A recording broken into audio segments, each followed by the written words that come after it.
الحمد لله وكفى وسلام على عباده الذين اصطفى أما بعد أعوذ بالله من الشيطان الرجيم بسم الله الرحمن الرحيم لقد كان لكم في رسول الله أسوة حسنة لمن كان منكم يرجو الله واليوم الآخر وذكر الله كثيرا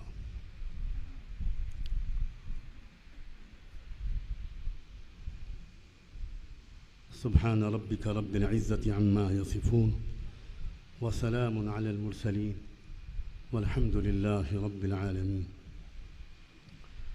اللهم صل على سيدنا محمد وعلى آل سيدنا محمد وبارك وسلم.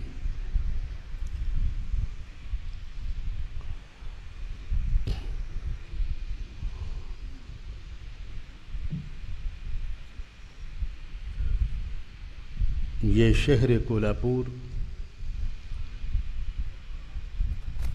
ایک عظیم تاریخ رکھتا ہے.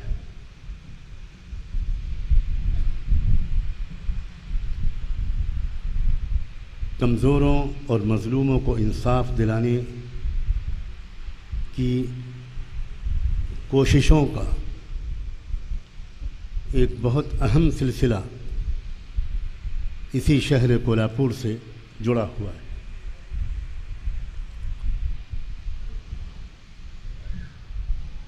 خدا کرے کہ کولہاپور کا یہ آج کا اجلاس کسی ٹھوس منصوبہ بند مخلصانہ اور بے لوث کوشش کو آگے بڑھانے کے لیے ایک سنگ میل ثابت ہو. ورنہ جہاں تک مسلمانوں کا تعلق ہے جلسوں کے لحاظ سے ہم سے زیادہ مالدار قوم دنیا میں کوئی نہیں.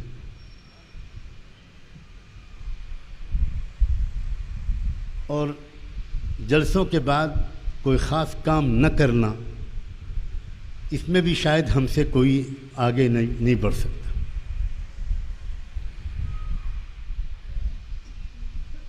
بامسیف کے جو بانی تھے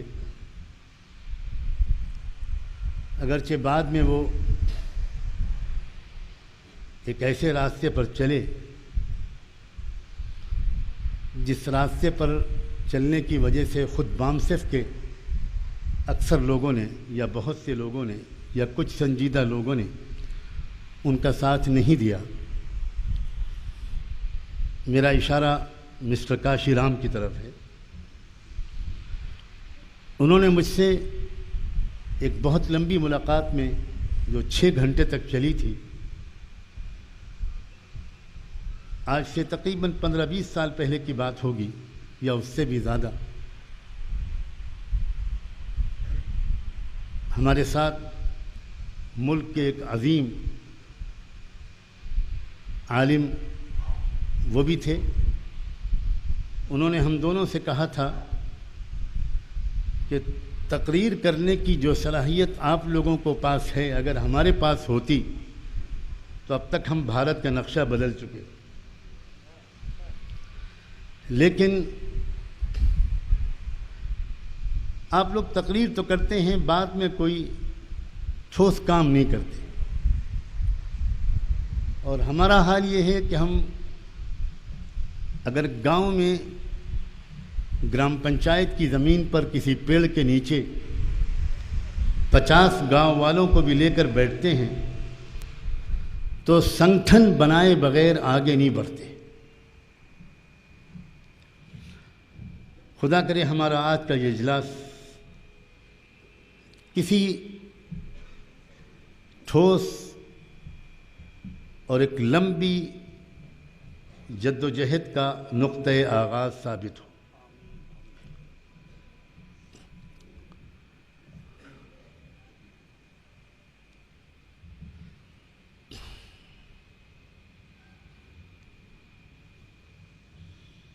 سب سے پہلے میں اپنے اس ایمان کو تازہ کرنا چاہتا ہوں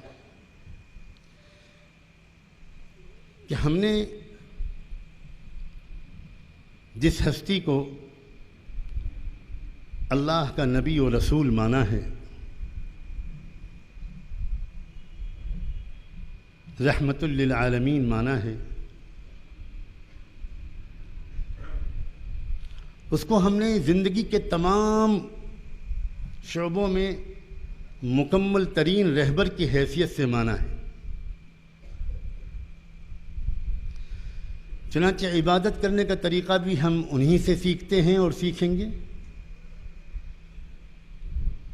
روحانی ترقی کا راستہ بھی ہم انہی سے سیکھیں گے، اور ملک و ملت کی تحفظ کا راستہ، مظلوموں کو انصاف دلانے کا راستہ، انصاف کا نظام قائم کرنے کا راستہ بھی ہم انہی سے سیکھیں گے۔ اگر یہ اور قوموں کی مجبوری ہو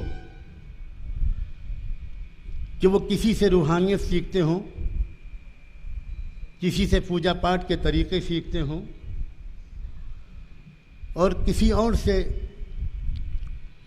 سماجی اور سیاسی سرگرمیاں سیکھتے ہوں، تو یہ اور قوموں کی مجبوری ہو سکتی ہے۔ مسلمانوں کے لیے حرام ہے، میں لفظ حرام علماء کی مجلس میں بول رہا ہوں، مسلمانوں کے لیے حرام ہے، ناجائز ہے، غیر ضروری ہے کہ وہ زندگی کے کسی بھی میدان میں کسی اور کو اپنا آئیڈیل اور رہبر بنائیں۔ لیکن افسوس یہ ہے، اور ہمیں اپنی اس غلطی کو آئندہ آنے والے دنوں میں سدھارنا ہے، کہ ہم میں سے بہت سے لوگ ان سے نماز پڑھنے کا طریقہ تو سیکھتے ہیں، اور یہ اچھی بات ہے۔ ہم میں سے بہت سے لوگ ان سے ذکر و دعا اور تلاوت اور عبادت اور مناجات کا طریقہ تو سیکھتے ہیں، لیکن ہم محمد رسول اللہ صلی اللہ علیہ وسلم سے سماجی انصاف قائم کرنے کے طور طریقوں کو نہیں سیکھتے۔ گویا ہم نے جانے یا انجانے میں ان کو مکمل رہبر ابھی تک نہیں مانا۔ آج سب سے پہلے ہم کو اس غلطی کی اصلاح کا فیصلہ کرنا ہے۔ 40-50 سال ہو جاتے ہیں ہم کو، اور ہم سیرت کے جلسوں میں محمد رسول اللہ صلی اللہ علیہ وسلم کی سیرت پر بیان کرتے ہیں۔ یہ بیان کرنے والوں کا مجمع ہے، سننے والے کم ہیں، کرنے والے زیادہ ہیں۔ ہم ان پر کتابیں لکھتے ہیں، مضمون لکھتے ہیں، مسجدوں میں جمعے کے بیان کرتے ہیں۔ اس میں زیادہ تر ہم جو بیان کرتے ہیں وہ رحمت دو عالم صلی اللہ علیہ وسلم کے زندگی کے چند پہلوؤں کا بیان ہوتا ہے، دوسرے پہلوؤں کا بیان نہ جانے کن اسباب کے تحت نہیں ہو پا رہا۔ ہمیں ملامت نہیں کرنی، ملامت سے کوئی فائدہ نہیں ہوتا۔ ہم کو آئندہ سے یہ سمجھنا ہے کہ آج جس مقصد کے لیے ہم جمع ہوئے ہیں اس کے لیے محمد الرسول اللہ کی رہنمائی کیا ہے۔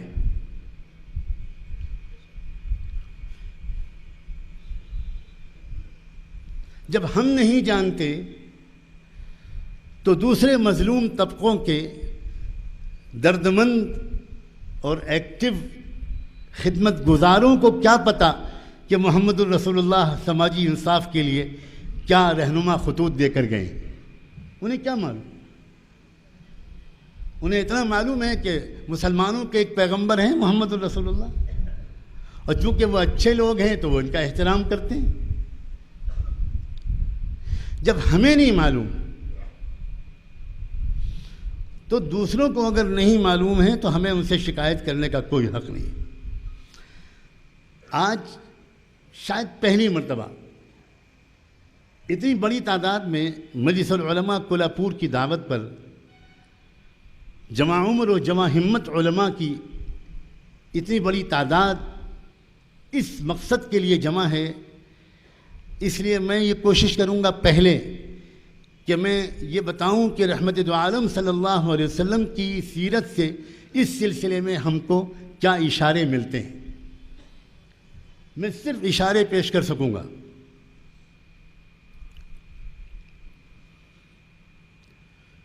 جس ملک میں آپ بھیجے گئے اس پورے ملک کے رہنے والے 99% لوگ مورتی پوجا کرتے تھے.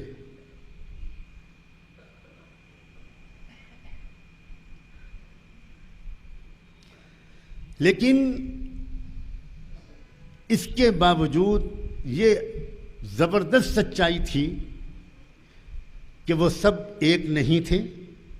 وہ الگ الگ قبیلے تھے، الگ الگ ٹرائبز تھے، الگ الگ جس طرح ہمارے ملک میں ذات برادریاں ہوتی ہیں، الگ الگ ٹرائبز ہیں، الگ الگ کاسٹ ہیں. ٹھیک یہی صورتحال جزیرے عرب کی تھی. ہم بھارت کے رہنے والوں کو جزیرے عرب کی صورتحال کو سمجھنے میں جتنی آسانی ہونی چاہیے اتنی شاید دنیا میں کسی اور جگہ مطالعہ سیرت کرنے والوں کو اتنی آسانی نہیں ہوگی. چنانچہ غور کریں علماء خاص طور پر اور دانشور حضرات کہ رحمت دو عالم سیدنا محمد الرسول اللہ صلی اللہ علیہ وآلہ وسلم نے ان سب کے ساتھ یہ معاملہ نہیں کیا کہ یہ سب کے سب مورتی پوجا کر رہے ہیں اس لیے یہ سب کے سب ایک قوم ہیں. یہ نہیں انہوں نے انداز اختیار کیا. انہوں نے اس بات کو اچھی طرح سمجھا کہ یہ قبیلے الگ ہیں. یہ قبیلہ حذیل الگ ہے، بنو خزامہ الگ ہے، بنو کنانہ الگ ہے، بنو عدنان الگ ہیں. یہ نجران کے رہنے والے لوگ الگ قبیلہ ہیں. الگ الگ قبیلوں سے آپ نے الگ الگ ڈیل کیا.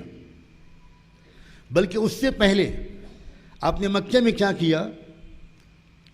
جو ایگزسٹنگ پولیٹیکل سسٹم تھا، جو مکے میں اور قریش کا جو سیاسی نظام چل رہا تھا، آپ نے یہ اپروچ اختیار نہیں کی کہ یہ غلط ہے، ہم اس کو نہیں مانتے.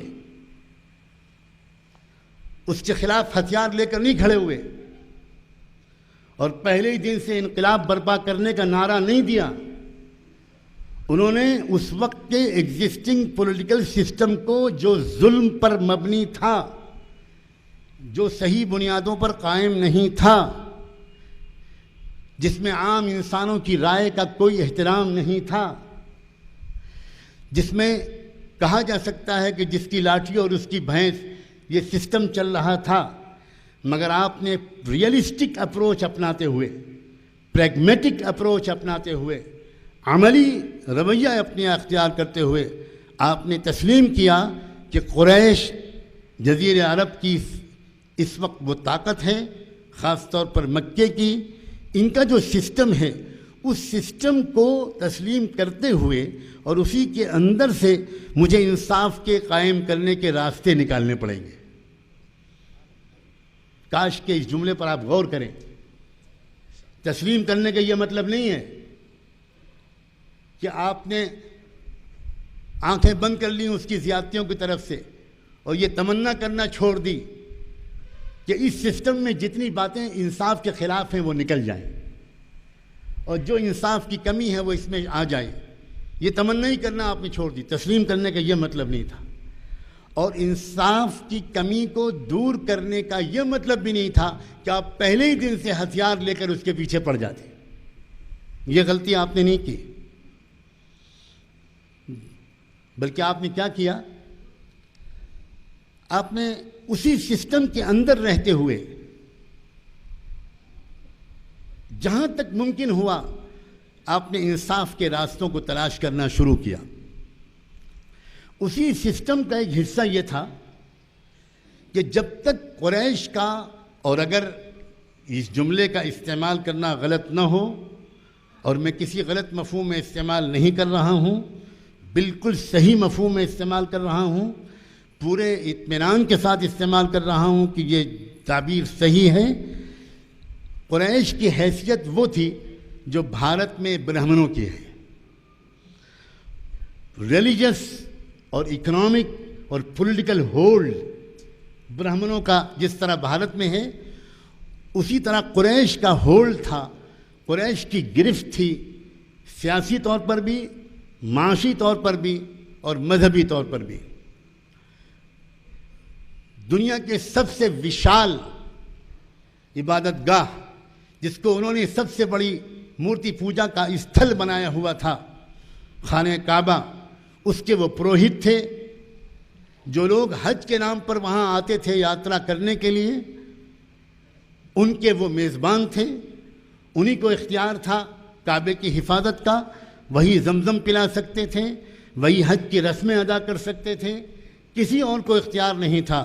اجعلتم سقایۃ الحاج وعمارۃ المسجد الحرام کمن آمن باللہ والیوم الآخر وجاہد فی سبیل اللہ۔ مذہبی ادارہ داری بھی انہی کی تھی۔ شادی بیاہ کی رسمیں جس طرح ہمارے اس دیش میں برہمن کے بغیر پوری نہیں ہو سکتی، خدا بھلا کرے میشرام جیسے کچھ لوگوں کا کہ انہوں نے کسی برہمن کی مدد لیے بغیر اس عمر میں شادی کی اور سیدھے جا کر رجسٹرار آفس میں رجسٹریشن کرا لیا۔ اور ایسے کچھ دیوانے کھڑے ہونے چاہیے، کچھ نہیں بلکہ بہت سارے۔ اسی طرح قریش میں دار الندوہ کے مشورے کے بغیر کسی لڑکے، لڑکی اور مرد اور عورت کی شادی نہیں ہو سکتی۔ یہ ایک اسٹرکچر تھا جس کا نام تھا دار الندوہ۔ یوں سمجھیے کہ قریش کا یہ پارلیمنٹ تھا، قریش کا یہ ڈیسیشن میکنگ باڈی تھی، فیصلہ لینے کا اختیار اس کو تھا۔ تو شادی بھی دار الندوہ کے مشورے کے بغیر نہیں ہو سکتی تھی۔ بڑی زبردست گرفت تھی، ٹوٹل کمانڈ اینڈ کنٹرول جزیرہ عرب کی پولیٹکس کا، جزیرہ عرب کی اکنامی کا، جزیرہ عرب کی اقتصادیات کا، جزیرہ عرب کی بزنس کا قریش کے ہاتھ میں تھا۔ کیوں کہا قرآن میں لِإِيلَافِ قُرَيْشٍ إِيلَافِهِمْ رِحْلَةَ الشِّتَاءِ وَالصَّيْفِ۔ جو بزنس کی ایکٹیویٹیز تھیں، ایک سردی کے موسم میں لوگوں کا سرمایہ لے کر قریش کے سرمایہ دار ایک کلیکٹیو انویسٹمنٹ اسکیم کے تحت وہ سفر کرتے تھے گرمی کے موسم میں شام کا اور سردی کے موسم میں یمن کا۔ تو بزنس ایکٹیویٹیز بھی ٹوٹل اکنامک کنٹرول قریش کے ہاتھ میں تھا۔ آپ نے کیا حکمت عملی اپنائی؟ آپ نے یہ اپنایا کہ مکے میں آپ نے اندر ایک ایک انسان کو اس غلامی سے نکالنے کی کوشش شروع کی، اور انسان کو انسان کا غلام بنانے کی سب سے آسان ترکیب اس کو مورتی پوجا میں لگا دینا ہے۔ پھر جس جملے کو نوٹ کیجیے گا، انسان کو اندھ وشواس میں مبتلا کرنے، انسان کو سپرسٹیشنز میں مبتلا کرنے، انسان کو ڈوگماز میں مبتلا کرنے اور انسانوں کو انسانوں کا غلام بنا دینے کی سب سے آسان ترکیب یہ ہے کہ ان کو مورتی پوجا سے چھٹکارا دلایا جائے، مورتی پوجا میں لگا دیا جائے۔ چنانچہ محمد الرسول اللہ نے یہاں سے کام شروع کیا کہ جب تک یہ مورتی پوجا نہیں چھوٹے گی اور انسان اپنے سے چھوٹوں کے سامنے جھکنا نہیں بند کرے گا، یہ انسان کبھی آزاد نہیں ہو سکتا۔ یہ انسان چھوٹوں کی غلامی سے نکل ہی نہیں سکتا جب تک یہ سب سے بڑے کا غلام نہ بن جائے۔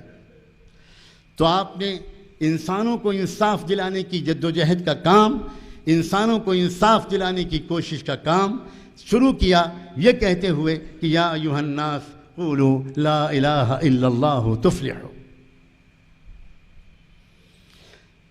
ایک ایک کر کے لوگ آتے گئے، بڑی تکلیفیں برداشت کرتے گئے، بہت ٹارچر کیا گیا، بہت قربانیاں دی گئیں، کیونکہ ظاہر ہے کسی ویوستھا کو بدلنا، کسی سسٹم کو بدلنا، انصاف کو قائم کرنا، اس کے لیے بہت اسٹرگل کرنا پڑتا ہے اور بہت قربانیاں دینی پڑتی۔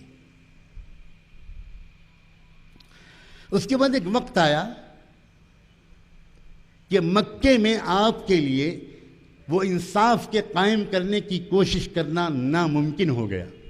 اس کی وجہ یہ ہوئی کہ اس وقت کے پولیٹیکل سسٹم کے ماتحت آپ اس وقت تک کام نہیں کر سکتے تھے جب تک قریش کا کوئی بڑا لیڈر آپ کو سیاسی پناہ نہ دے، آپ کو پولیٹیکل پروٹیکشن نہ دے۔ نوجوان علماء، میں بہت محبت سے آپ سے کہتا ہوں کہ آپ ذرا بہت غور سے سیرت کا مطالعہ شروع کریں۔ عام طور سے ہم لوگ بچپن سے ایک بات سنتے آ رہے ہیں کہ ابو طالب کے انتقال کے بعد اب حضور کو پناہ دینے والا کوئی نہیں رہا۔ کیا مطلب ہے پناہ دینے کا؟ یہ کیا چیز ہے؟ کیوں سوال نہیں پیدا ہوتا ہمارے ذہن میں؟ ہم جب سیرت کی یہ بات پڑھتے ہیں، یہ سنتے ہیں، ایون جب بیان کرتے ہیں، تو ہم یہ کیوں نہیں سوچتے کہ یہ پناہ دینے کا کیا مطلب ہے؟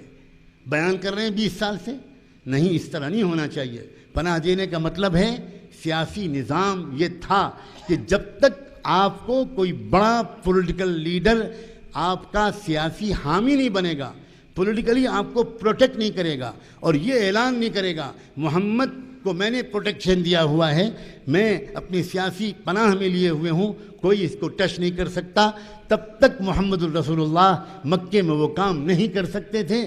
جب تک ابو طالب زندہ رہے وہ پروٹیکشن دیتے رہے، اور کیا پتہ ان کے ایمان نہ لانے کے پیچھے خدا کی یہ حکمت رہی ہو، اللہ بہتر جانے۔ ان ربی لطیف لما یشاء، یا ان ربی لطیف لما یشاء، اللہ تعالیٰ بہت سے ان لوگوں سے بھی ایک وقت تک کام لے لیتا ہے جو بظاہر ایمان تو نہیں لاتے، لیکن ایمان والوں کا درد اور ان کی حمایت ان کے سینے میں رہتی ہے۔ ابو طالب کے انتقال کے فوراً بعد اب حضور کے لیے مکے کی زمین تنگ ہو گئی۔ اس کے بعد آپ جو طائف گئے ہیں، تو یہ بات ہم علماء کو خاص طور پر جاننی چاہیے کہ آپ نے طائف کا سلیکشن کیوں کیا؟ آپ اور کہیں کیوں نہیں گئے؟ آپ یمن کیوں نہیں گئے؟ آپ مدینے کیوں نہیں آئے؟ آپ خیبر کیوں نہیں گئے؟ آپ تبوک کیوں نہیں گئے؟ ایک سوال ہے، اکیڈمک کوشچن ہے، یہ علمی سوال ہے۔ کیوں؟ اس لیے کہ مکے کے علاوہ عرب کے برہمنوں کی، یا یوں کہیے کہ قریش کی حکومت مکے کے علاوہ طائف پر تھی۔ اگر طائف کا کوئی پولیٹیکل لیڈر آپ کو پولیٹیکل پروٹیکشن دے دیتا تو مکے کے لیڈروں کے لیے بھی اس کا ماننا لازم تھا ان کے سسٹم کے مطابق، اور اس کی دلیل قرآن سے پیش کرتا ہوں۔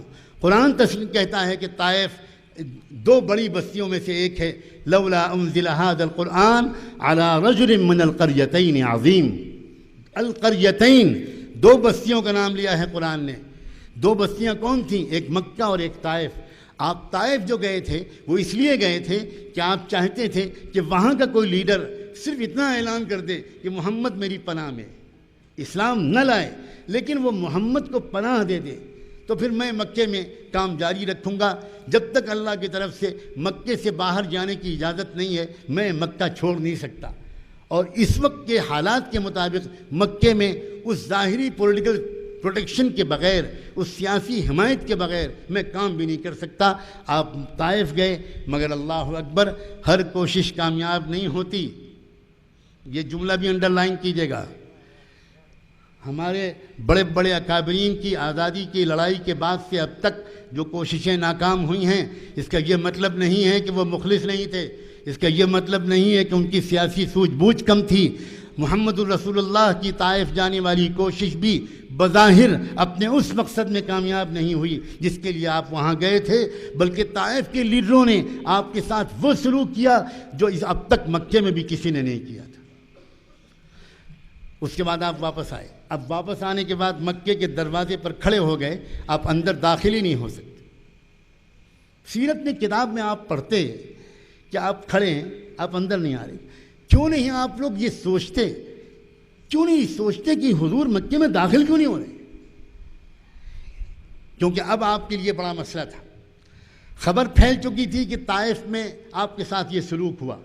اب اگر آپ اس وقت کے سیاسی نظام کے مطابق سیاسی پناہ کے بغیر مکے میں داخل ہوتے ہیں تو آپ کے ساتھ اب وہی سلوک کیا جا سکتا ہے جو طائف میں کیا گیا تھا، اس سے بھی زیادہ برا سلوک کیا جا سکتا ہے۔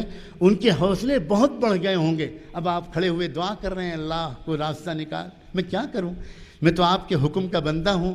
مکہ چھوڑنے کی اجازت بھی آپ نہیں دے رہے اور مکے میں جانے کا راستہ بھی میرے سامنے بند ہے۔ اس وقت کیا ہوا؟ ایک لیڈر آیا، قریش کا لیڈر آیا، اور مجھے کہنے دیجئے ایک برہمن لیڈر آیا، اور اس کا نام تھا مطعم ابن عدی، اور اس نے کہا محمد آپ کیوں کھڑے ہو؟ آپ نے فرمایا کہ آپ جانتے ہو میرے ساتھ کیا ہوا ہے، اور میں مکے میں تو اب نہیں جا سکتا جب تک کہ کوئی لیڈر مجھے پناہ نہ دے۔ مطعم نے کہا کہ اچھا، اب ہماری بد اخلاقی کا یہ عالم ہو گیا کہ تمہارے جیسا شریف آدمی اپنے وطن اور شہر میں داخل ہونے کی ہمت نہیں کر رہا۔ ٹھہرو محمد۔ اپنے چاروں بیٹوں کو اس نے بلوایا، اس کے چاروں بیٹے ہتھیار لے کر آئے، اونٹوں کی سواریاں لے کر آئے، اور مطعم ابن عدی نے محمد سے کہا کہ محمد سوار ہو، ایک بیٹا آگے، ایک دائیں، ایک بائیں، ایک پیچھے، خود محمد کے ساتھ مطعم ابن عدی اونٹ پر سوار ہوئے اور چلے اور سیدھے بیت اللہ میں گئے، خانہ کعبہ کے پاس گئے، اور وہاں جا کر مطعم ابن عدی نے اعلان کیا، میں اعلان کرتا ہوں کہ میں مطعم ابن عدی آج سے محمد کو اپنی پناہ میں لیتا ہے، جس کسی کو اپنی ماں کا دودھ جس نے پیا ہو وہ آئے اور مجھ سے مقابلہ کرے۔ کوئی قریش کا لیڈر ہمت نہیں کر سکا، اور پھر حضور نے مکے میں اپنا کام شروع کیا۔ میں نے یہ پورا واقعہ صرف اس لیے سنایا تھا کہ اسٹیجز ہوتے ہیں کوشش کے، اور ان اسٹیجز میں وقت کے سیاسی نظام کو سامنے رکھ کر راستہ نکالنا پڑتا ہے۔ اس کو اگنور کر کے، اس کو نکار کر، اس کو ریجیکٹ کر کے، اس کو مسترد کر کے ہم جمہوریت کو نہیں مانتے، ہم ڈیموکریسی کو نہیں مانتے، ہم پارلیمنٹ اسمبلی کو نہیں مانتے، ہم کچھ نہیں جانتے، یہ سب بالکل، ہم تو خلافت قائم کرنا چاہتے ہیں۔ یہ راستہ قرآن کا بھی راستہ نہیں ہے، یہ راستہ حدیث کا بھی راستہ نہیں ہے، یہ راستہ سنت اور سیرت کا بھی راستہ نہیں ہے، یہ راستہ جہالت کا ہے، نادانی کا ہے، اور خودکشی کا ہے، اور شاید اسلام دشمنوں کا سکھایا ہوا ہے۔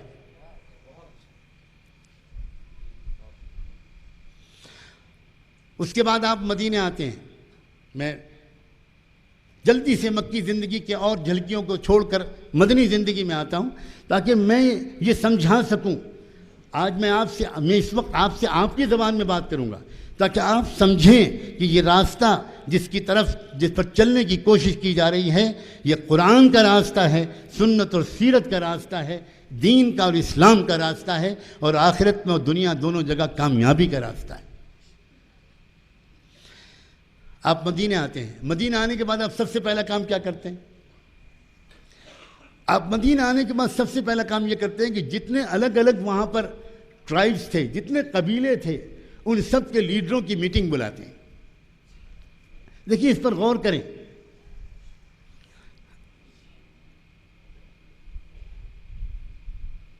یہ آپ نے انداز اختیار نہیں کیا کہ بھئی یہ سب مورتی پوجا کرتے ہیں اس لیے یہ سب مشرک ہیں، اور ہمارے دوست کی زبان میں یہ سب ہندو ہیں۔ یہ اپروچ اختیار نہیں کیا آپ نے اپروچ یہ اختیار کی، یہ اوس والے ہیں، یہ خزرج والے ہیں، یہ بنو عوف والے ہیں، یہ بنو قینقاع والے ہیں، یہ بنو نذیر والے ہیں، یہ بنو قریظہ والے ہیں، یہ مہاجرین ہیں، یہ انصار ہیں، یہ فلاں ہیں، یہ فلاں ہیں۔ ان سب کے لیڈروں کو آپ نے بلایا، اور اس میٹنگ کا ایجنڈا کیا تھا؟ پڑھو سیرت کی کتابیں۔ حضور اکرم صلی اللہ علیہ وسلم نے ان لیڈروں کے سامنے بہت سمپل انداز سے ایک بات رکھی۔ آپ نے صرف یہ کہا کہ بھئی ایسا لگتا ہے کہ قسمت نے اب مجھ کو بھی مدینے پہنچا دیا، اور ایسا لگتا ہے کہ اب یہیں رہنا میری قسمت میں ہے۔ تو میں نے آپ لوگوں کو اس لیے بلایا ہے کہ مدینے کے اندر آپس میں امن و سکون کے ساتھ اور انصاف کے ساتھ پیسفلی رہنے کا کوئی فارمولہ ہم لوگ آپس میں مشورہ کر کے طے کر لیں۔ یہ ایسا مسئلہ تھا جس کے لیے مدینے کے لوگ تڑپ رہے تھے۔ اس کی وجہ یہ تھی کہ مدینہ پچھلے 18 سال سے سول وار میں مبتلا تھا۔ 18 سال سے مدینے کے لوگ آپس میں لڑ رہے تھے۔ 18 دن کی جنگ بھی ایک پورے ملک کو تباہ کر دیتی ہے، کہ جائے کہ 18 سال کی جنگ۔ تھک چکے تھے مدینے کے لوگ لڑتے لڑتے، اور ان کے ذہن و دماغ پر ایک ہی چیز حاوی تھی، اور وہ یہ کہ کسی طرح مدینے میں کوئی ایسا فارمولہ طے ہو جائے جس سے یہ آپس کے دنگے ختم ہوں اور ہم لوگ اپنا کاروبار میں لگیں، اپنے بچوں کو پالیں۔ چنانچہ آپ نے اسی ایجنڈے کو سامنے رکھا یہ بھی دعوت کا اور اور اور اور انسانیت کی خدمت کا ایک بہت سیکھنے والا سبق ہے کہ قوم کے سامنے کیا چیز پہلے رکھی جائے۔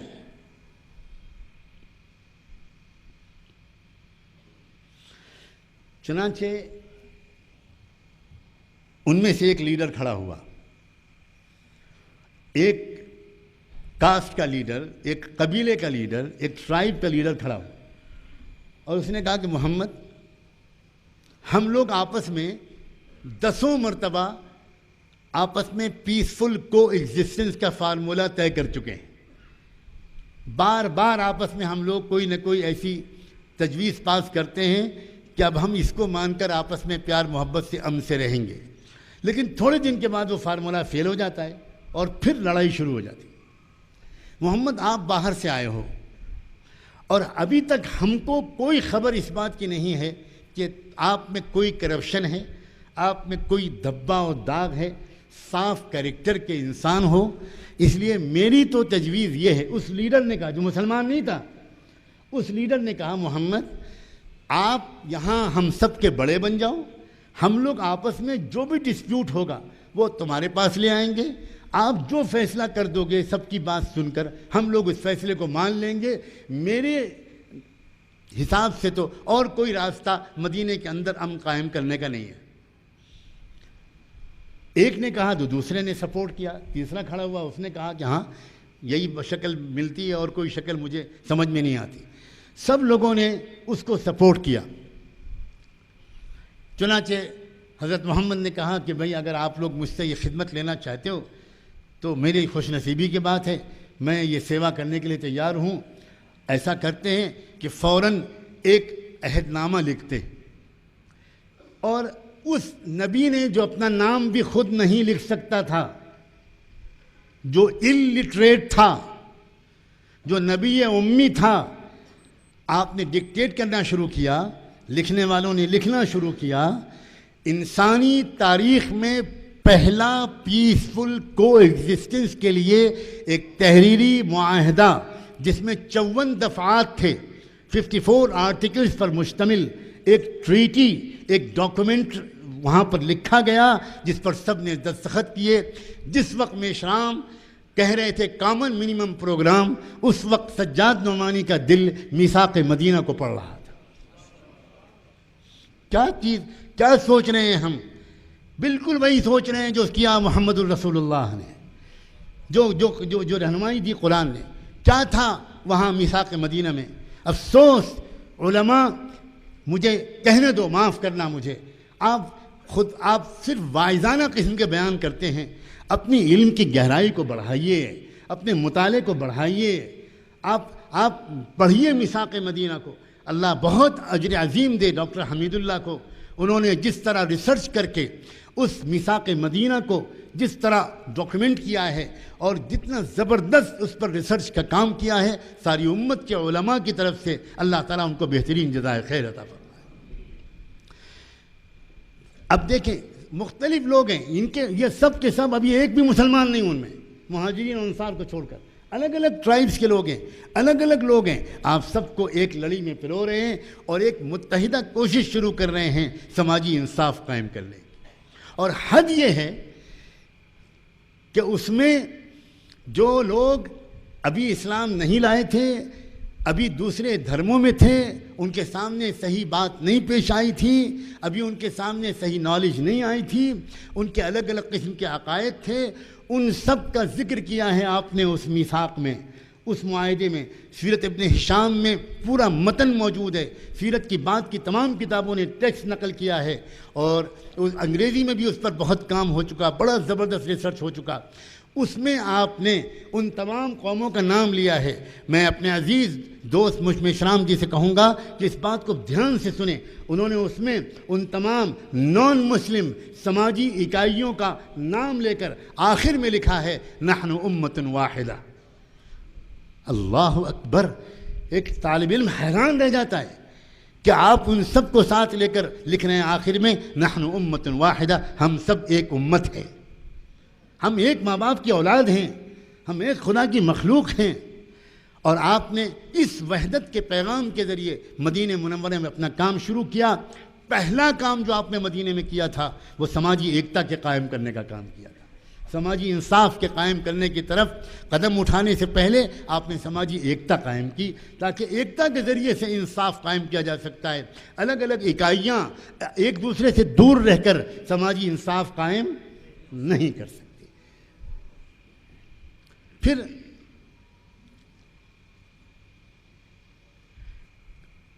اس کوشش کو آگے چل کر یہ بھی کرنا پڑتا ہے کہ سماجی انصاف کے راستے میں جو چالاک قسم کے لوگ اور جو بظاہر طاقتور قسم کے لوگ اس سماجی انصاف کے قائم کرنے کے راستے میں رکاوٹ ڈالتے ہیں، ان سے مقابلہ بھی کرنا پڑتا ہے، چیلنجز کو قبول بھی کرنا پڑتا ہے، کٹھنائیاں برداشت کرنی پڑتی ہیں، اور بہت سمجھداری کے ساتھ، بہت عقل مندی کے ساتھ ان کے چالوں کا جواب چالوں سے دینا پڑتا ہے۔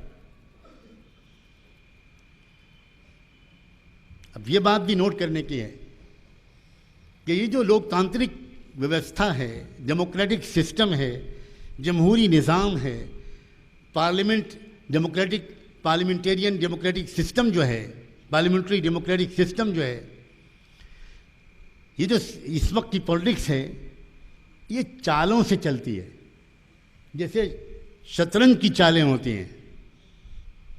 اگر آپ کے پاس الفرقان کا خاص نمبر ملا ہو تو آپ دیکھ رہے ہوں گے کہ اس کے ٹائٹل کور پر سب سے نیچے شطرنج کی میز اور گوٹیں دکھائی گئی ہیں۔ یہ خالی فنکاری نہیں ہے، یہ تھیم ہے کہ چیس کا جواب چیس سے دینا پڑے گا، مگر مسلمان کیا کرتا ہے؟ شطرنج کی چالوں کے جواب کشتی سے دینے کی کوشش کرتا ہے، اور شاید اس لیے کہ وہ بڑے کا گوشت زیادہ کھاتا ہے۔ کشتی سے نہیں کام چلے گا، شطرنج کی چالوں کا جواب چالوں سے دینا پڑے گا۔ اور میں پھر کہتا ہوں، یہ بھی ہم کو سیکھنا کسی اور سے نہیں ہے۔ میں نام تو کسی کا لیتا نہیں، لیکن جتنے لیڈروں کے نام آتے ہیں ان سب کی نیت کر کے میں کہتا ہوں ہمیں ان سے سیکھنے کی ضرورت نہیں ہے، ہمارے لیے محمد رسول اللہ کافی ہے۔ لیکن مصیبت یہ ہے کہ محمد رسول اللہ کا تذکرہ اس پہلو سے کبھی آتا ہی نہیں۔ ایسا معلوم ہوتا ہے کہ انہوں نے کبھی ہم کو زندگی کی ان سچائیوں کا مقابلہ کرنے اور چیلنجز کا مقابلہ کرنے کے لیے کچھ سکھایا ہی نہیں۔ انہوں نے ہم کو صرف خانقاہ میں بیٹھ کر نماز پڑھنا سکھایا ہے، نہیں، وہ اتنے عظیم اور مکمل رہبر تھے کہ ساری دنیا کے تمام مخلص رہبروں کو ملا دو تب بھی محمد رسول اللہ کی اکیلی رہبری کے برابر نہیں پہنچ سکتے۔ حسن یوسف دم عیسیٰ ید بیضا داری، حسن یوسف دم عیسیٰ ید بیضا داری، آنچ خوباں ہمہ دارن تو تنہا داری۔ چنانچہ ان کی ایک ترکیب جو انہوں نے چال چلی، جو انہوں نے موو کھیلا، کیا کیا انہوں نے دشمن کی طاقت کو کم کرنے کے لیے؟ یہ کرنا پڑتا ہے اور بالکل کرنا پڑے گا۔ ایک موقع ایسا آیا کہ وہ ساری فورسز اکٹھا ہو کر حملہ آور ہوئیں، 2014 کے الیکشن کی طرح۔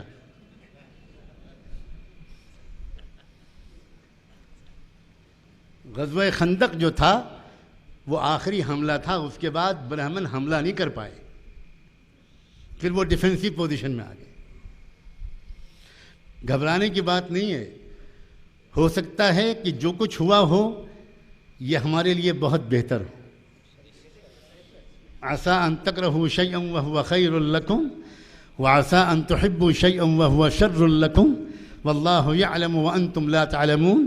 ہو سکتا ہے کہ تمہیں کوئی بات بہت بری لگتی ہو اور وہ تمہارے لیے بہت مفید ثابت ہو، اور ہو سکتا ہے کہ تم کو کوئی چیز بہت اچھی لگتی ہو اور وہ تمہارے لیے بہت مضر ثابت ہو۔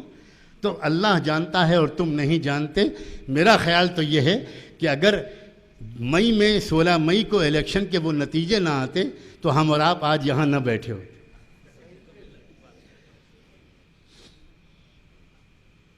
ہم پھر بہت خوش ہوتے کہ کانگریس آ گئی، ماشاءاللہ، بڑی مقدس جماعت آ گئی۔ بہت پاکیزہ، بہت انصاف کرنے والی، اوہو، زمزم سے ملی ہوئی، کوثر و تسنیم میں نہائی ہوئی، مہاتماؤں کے زیر سایہ پلی ہوئی، لا حول ولا قوت۔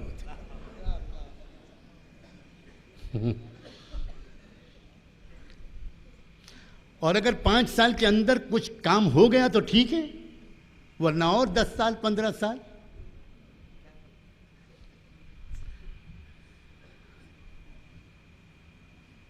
پازیٹیو انداز سے حالات کو دیکھنے کا مزاج بنانا چاہیے، مثبت انداز سے حالات کو دیکھنے کا مزاج بنانا چاہیے۔ میں آپ کے سامنے یہ گلاس سامنے کروں اور آپ میں سے کسی کو بلا کر کہوں کہ آپ بتاؤ آپ اس گلاس میں کتنا پانی ہے، تو آپ میں سے کچھ لوگ کہیں گے کہ یہ آدھا خالی ہے، شاید اکثر لوگ یہ کہیں گے، اور آپ میں سے کچھ لوگ یہ کہیں گے کہ آدھا بھرا ہوا ہے۔ جس نے کہا آدھا بھرا ہوا ہے اس کا مزاج ہے مثبت سوچنے کا، اور جس نے کہا کہ آدھا خالی ہے وہ ہمیشہ ڈارک پکچر جو ہوتی ہے حالات کی اور تاریک جو پہلو ہوتا ہے وہ اسی کو دیکھتا ہے۔ موجودہ زمانے کے اس وقت بھارت کے جو حالات ہیں ان کو تاریک نگاہ سے دیکھنا، یہ اللہ ہم کو اس سے بچائے۔ ہم اس کو مثبت نگاہ سے دیکھنے کی اس طرح کوشش کریں گے کہ یہ آخری موقع ہے سوتے ہوئے لوگوں کو جگانے کا۔ چنانچہ جب وہ حملہ ہوا، ساری فورسز مل کر جو حملہ آور ہوئیں، تو آپ نے جہاں بہت عجیب و غریب پلاننگ کی، ڈیفنس کی، انرجی کو برباد ہونے سے بچانے کی، لیڈرشپ کی ذمہ داری ہوتی ہے کہ اپنی قوم کی صلاحیت، اپنی قوم کی انرجی، اپنی قوم کے ریسورسز، وہ ہیومن ریسورسز ہوں، فائنینشیل ریسورسز ہوں، ان کی انرجی ہو، اس کو ویسٹ ہونے سے بچائے۔ اننیسیسری لوگوں کو مروا دینا یہ لیڈرشپ کا کمال نہیں ہوتا۔ چنانچہ آپ نے مدینہ کو سیکیور کیا، عجیب و غریب ڈیفینسو اسٹریٹجی بنائی جو عرب میں کبھی نہیں دیکھی گئی تھی۔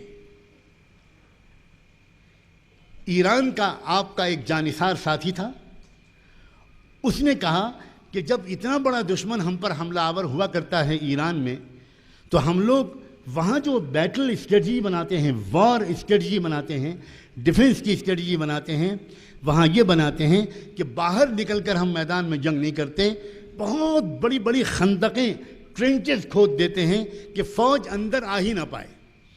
مدینہ عجیب غریب انداز کا شہر ہے کہ ایک طرف سے آدھا وہ پہاڑوں سے سیکیور ہے، اب سامنے کا جو راستہ کھلا ہوا ہے آدھا، اس میں اگر خندقیں کھود دیں اتنی گہری، اتنی چوڑی کہ اس میں فوج اندر آ ہی نہ پائے، 1-2 آدمی اپنا گھوڑا کدا کر اندر آئیں گے بھی تو ہم اس کا مقابلہ کر لیں گے، پوری فوج اگر آ گئی تو ہمارے لیے ذرا خطرہ ہے۔ عربوں نے کبھی اس انداز سے کبھی نہیں کیا تھا۔ اللہ کے رسول نے یہ ایرانی جو ڈیفنس اسٹریٹجی تھی اس کو قبول کیا، اور عرب کی ہسٹری میں پہلی مرتبہ اتنی زبردست خندقیں خود صحابہ نے کھود دیں۔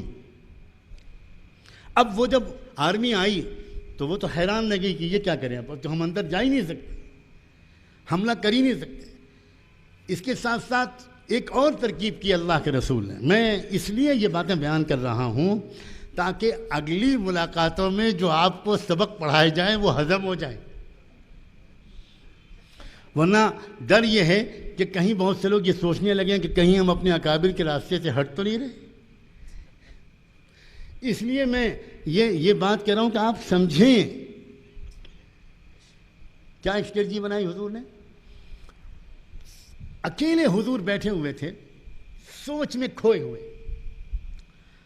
اور کوئی کہنا چاہے تو یہ کہہ سکتا ہے پورے یقین کے ساتھ کہ آپ اپنے رب سے لو لگائے ہوئے تھے، دعا کر رہے تھے کہ اللہ دشمن کی طاقت کو کمزور کرنے کے لیے کوئی اور راستہ بھی عطا کر دے۔ اتنے میں ایک شخص آیا اور آ کر اس نے سلام کیا اور کہا کہ محمد، میں آپ کا ہو چکا ہوں، مگر میری قوم ابھی یہ بات نہیں جانتی۔ تب آپ نے فرمایا انت الرجل، اوہو تم ہی تو ہو۔ ایسا لگ رہا تھا کہ آپ اپنی پوری روحانی توجہ کے ساتھ اللہ سے کوئی ایسا بندہ مانگ رہے تھے جو اس موقع پر دشمن کی طاقت کو کمزور کرنے کا کام کر سکے۔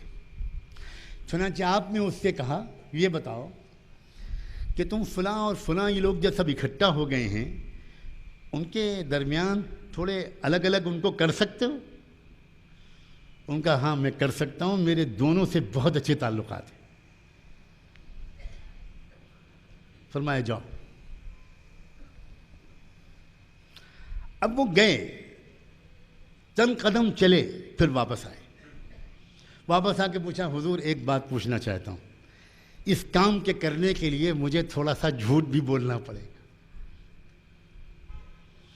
تو حضور نے فرمایا الحرب خدعہ، جنگ میں دھوکہ دینا جائز ہے۔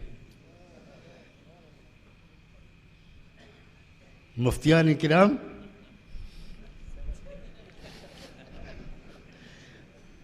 معاف کرنا، اپنے ذاتی مقصد کے لیے کس کے سب لوگ جھوٹ بولتے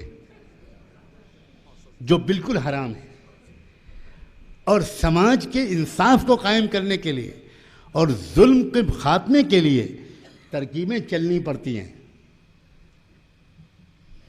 تو وہ صاحب بڑے مطمئن کہ بس فتویٰ مل گیا، اب پہنچے، اور انہوں نے ایک عجیب طریقے سے جس کو بیان کرنا بہت تفصیلی ہوگا، ان سے جا کر کچھ کہا، ان سے جا کر کچھ کہا، اور دونوں کے موڈ خراب ہو گیا اور دونوں اس الائنس سے الگ ہو گئے۔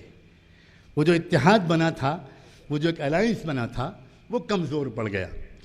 یہ میں کیوں سنا رہا ہوں آپ کو؟ اس لیے سنا رہا ہوں کہ اپنے اس عظیم رہبر محمد الرسول اللہ کو پہچانیے۔ ادخلوا فی السلم کافۃ، ہر پہلو سے رسول اکرم صلی اللہ علیہ وآلہ وسلم کی شخصیت کو اگر آپ پہچانیں گے تب آپ کو قرآن و سنت کی روشنی میں آپ کو ان حالات میں کام کرنے کے شاندار رہنمائیاں ملیں گی۔ کسی قسم کی آپ کو کوئی پریشانی کبھی نہیں ہوگی۔ اب میں چند باتیں سمیٹ کر چند اور پوائنٹس پر بات کرنا چاہتا ہوں۔ یہ میں نے ایک ایسی گفتگو کرنے کی کوشش کی ہے جس سے یہ اندازہ ہو کہ یہ سب سکھایا ہے ہم کو محمد الرسول اللہ صلی اللہ علیہ وآلہ وسلم نے۔ کمی ان کی رہنمائی میں نہیں تھی، کمی ہمارے علم میں ہے، کمی ہماری جانکاری میں ہے۔ اس کمی کو اللہ کرے کہ ہم دور کریں، اور علماء اپنے علم کو، اپنی بصیرت کو، اپنے فہم کو اور بڑھائیں، تو ان کو بہت عجیب رہنمائیاں ملیں گی اسی قرآن سے جس کو آپ بچپن سے پڑھ رہے ہیں، اور انہی احادیث سے جن کو آپ پڑھتے ہیں اور پڑھاتے ہیں، انہی سے آپ کو ان تمام کاموں کے لیے رہنمائیاں ملیں گی جن کا آج یہ دیش، یہ ملک اور پوری انسانی برادری بے چینی سے منتظر ہے۔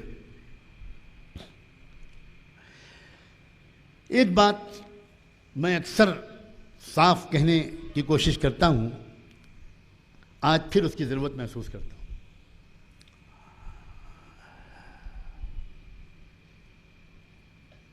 ہم نے ابھی تھوڑی دیر پہلے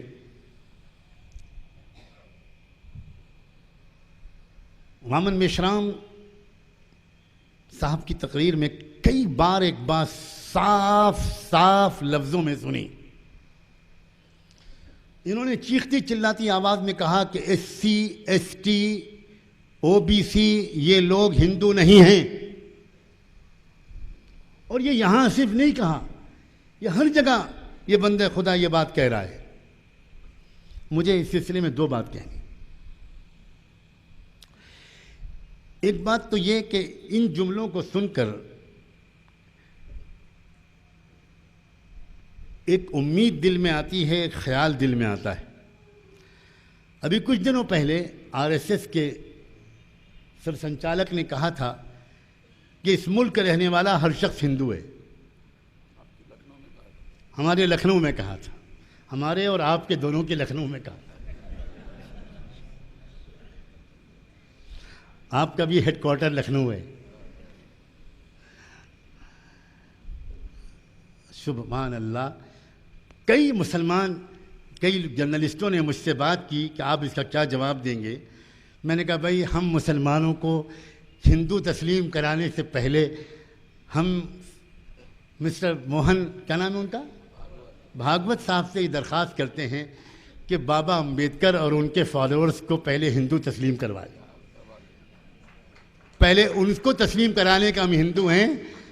ہم تو ہمارے بارے میں ذرا مہربانی بعد میں کریں, تھوڑی ترتیب بدل گئی ہے, ذرا پہلے اپنے گھر کو دیکھ لو بھائی. ہم تو یہ سن رہے ہیں چیختی چلاتی آواز کی اس ملک کے 85% لوگ ہندو نہیں ہیں. تو بھائی آپ ان سے پہلے آپ ان کو ہندو ثابت کر دو, اس کے بعد ہم کو ہندو ثابت کرنے کی کوشش کرنا. اور اس لیے ہم امید کرتے ہیں کہ مسلمان اس بات کا جواب دیں, اس کی ضرورت ہی نہیں پڑنی چاہیے. اس مظلوم سماج کے بہادر لیڈروں کی یہ ذمہ داری ہے کہ وہ آگے بڑھ کر یہ کہیں کہ مسلمانوں کو ہندو قرار دینے سے پہلے آپ یہ ثابت کرو کہ وامن میشرام ہندو ہے, آپ یہ ثابت کرو کہ بابا صاحب امبیڈکر ہندو تھے, آپ یہ ثابت کرو کہ جیوتیبا پھلے ہندو تھے, آپ یہ ثابت کرو کہ سوامی نائکر ہندو تھے. اس کے بعد ہم سے بات کرنا, مسلمانوں سے بات کرنا. جب تک ہم اس طرح کی لڑائی نہیں لڑیں گے ہماری آواز میں طاقت نہیں آ پائے. دوسری بات, یہ جو ایک بات کہی جاتی ہے کہ مسلمان ان سب کو ہندو سمجھتے ہیں, یہ واقعی ایک بڑی سنگین غلطی ہے. ہمیں یہ بات ماننی چاہیے کہ ہم مسلمان اس ملک کے سسٹم کو اور برہمنیکل سوشل آرڈر کو, اس ویوستھا کو جو یہاں پر قائم ہے, اس ویوستھا کو نہیں جانتے تھے. اب میں تھے کے لفظ بول رہا ہوں ہمت کر کے, حالانکہ مجھے کہنا چاہیے کہ نہیں جانتے ہیں. لیکن یہاں جتنے لوگ آج صبح سے اب تک شریک تھے, اب شاید یہ ہیں کہنے کے بجائے تھے کہ مصداق بن گئے. آج یہ پہلی بار ان میں سے بہت سو نے سنا ہوگا, اور روزانہ بہت سے لوگ یہ بات سن رہے ہیں. یہ بات صحیح ہے کہ مسلمان یہ بات نہیں جانتا, اور اسی لیے وہ سب کو ایک ہی نظر سے دیکھتا ہے.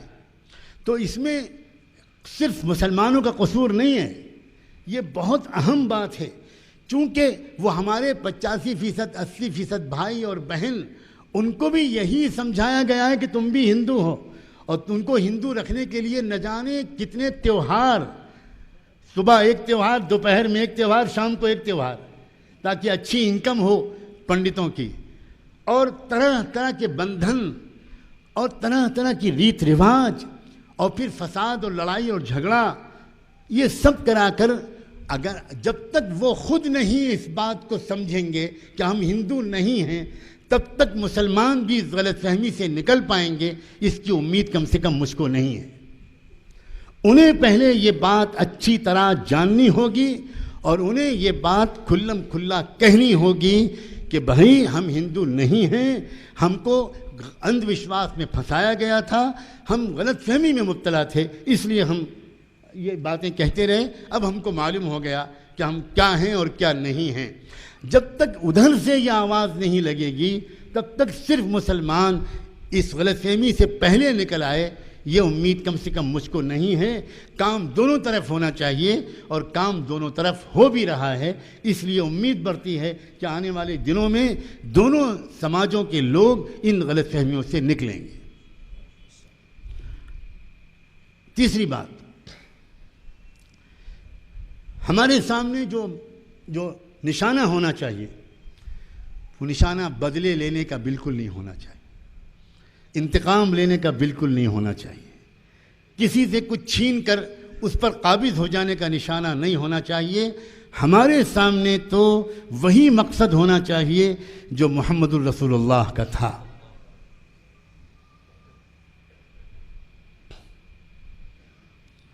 اوروں کا ہے پیام اور میرا پیام اور ہے, اوروں کا ہے پیام اور میرا پیام اور ہے, عشق کے درد مند کا ہے طرز کلام اور. ہمارا بالکل کلیئر کٹ ایک بات ہونی چاہیے, وہ یہ کہ ہم کسی سے کچھ چھین کر اپنی جیب میں نہیں رکھنا چاہتے۔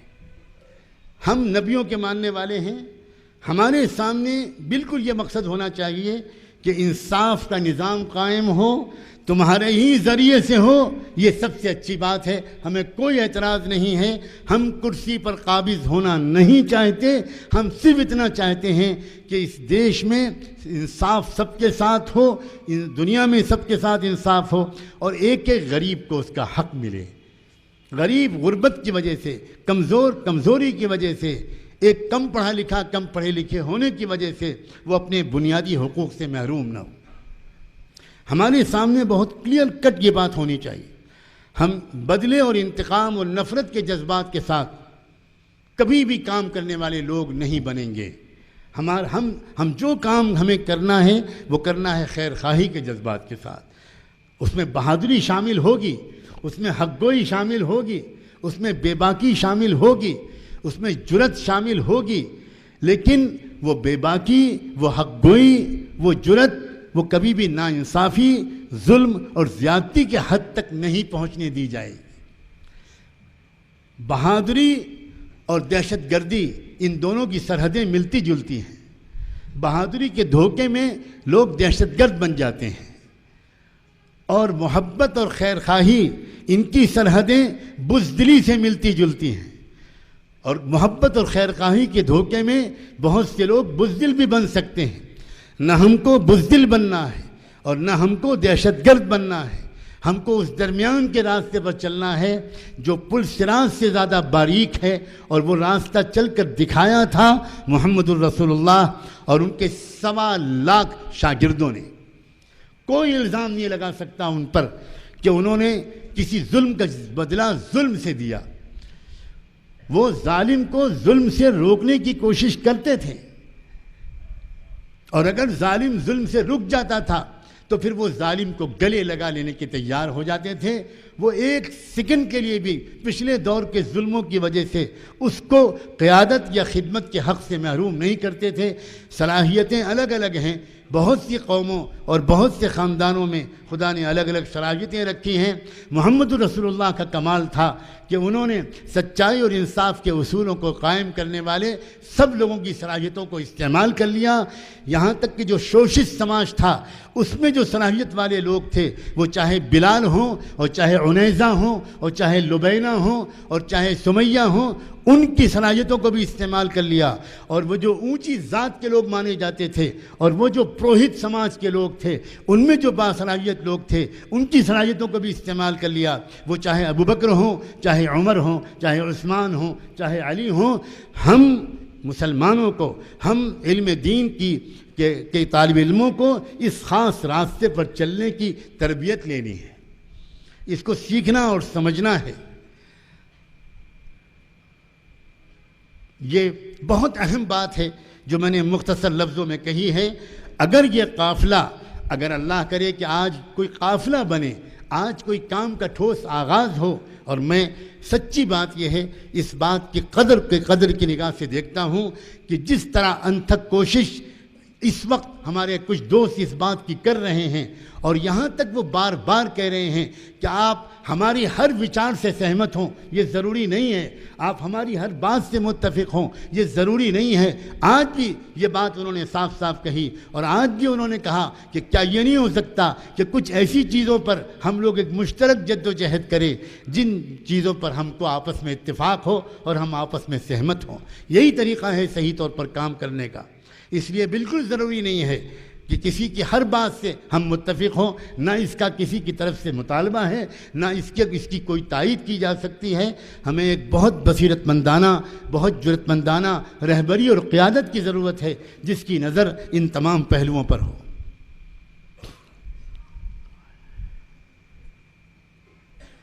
آزادی کی تحریک کی بات جو کہی گئی اس کے بارے میں یا اس میں کچھ اضافہ کرتے ہوئے مجھے ایک بات کہنا بہت ضروری معلوم ہوتا ہے۔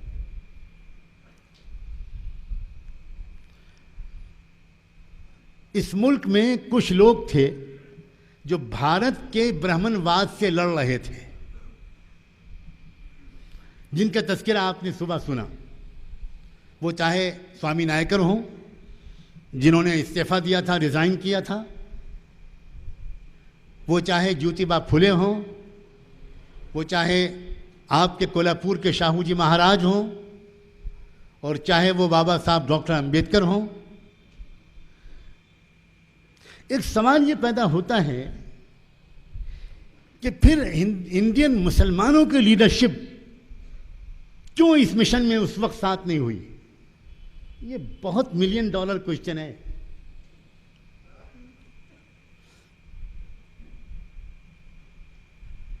اس کا جواب دینا ہماری ذمہ داری ہے، اس کا جواب دینا وامن میشرام کی ذمہ داری نہیں ہے، اس کا جواب دینا ہماری ذمہ داری ہے۔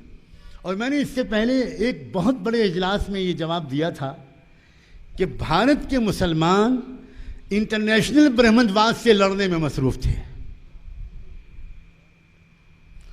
آپ لڑ رہے تھے ایک دیش کے برہمنواد سے، اس لیے کہ آپ پیڑت تھے اس دیش کے برہمنواد سے، اور مسلمان لڑ رہے تھے زیونزم سے، مسلمان لڑ رہے تھے انگریزوں سے، مسلمان لڑ رہے تھے برٹش گورنمنٹ سے، مسلمان قائم کر رہے تھے تحریک خلافت، اور یہ وہی لوگ تھے جو پوری دنیا میں برہمنواد پھیلائے ہوئے تھے۔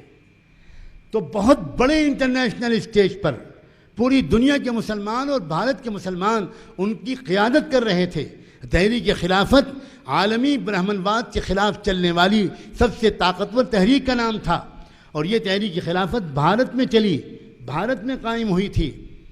اور اب تو آپ ہی بتا رہے ہیں پورے دیش کو کہ ڈی این اے کے ذریعے سائنٹیفک ریسرچ سے یہ بات ثابت ہو چکی ہے کہ یہودیوں کا برہمنوں کا ڈی این اے ایک ہے۔ تو اس کا کیا مطلب ہوا؟ یہ بات جو ڈی این اے والے ریسرچ کے علم میں آنے سے پہلے، میں 15-20 سال پہلے یہ بات لکھ چکا ہوں، 15-20 سال پہلے سے یہ بات کہتا رہا ہوں کہ مسلمانوں کو کسی کمپلیکس میں مبتلا ہونے کی ضرورت نہیں ہے۔ یہ دراصل ایک ڈسٹریبیوشن آف ورک تھا۔ آپ یہاں پر اس دیش کے برہمنواد سے مقابلہ کر رہے تھے، اور بھارت کے عظیم مسلمان رہنما وہ پورے عالم اسلام نہیں، عالم انسانیت کے برہمنواد کا مقابلہ کر رہے تھے۔ کالا پانی کی جیل کن لوگوں سے بھری ہوئی تھی؟ بالا کوٹ کے میدان سے لے کر شاملی کے میدان تک 100 سال کی جو تحریک علماء نے اپنے خون سے لکھی ہے، وہ کیا تھی؟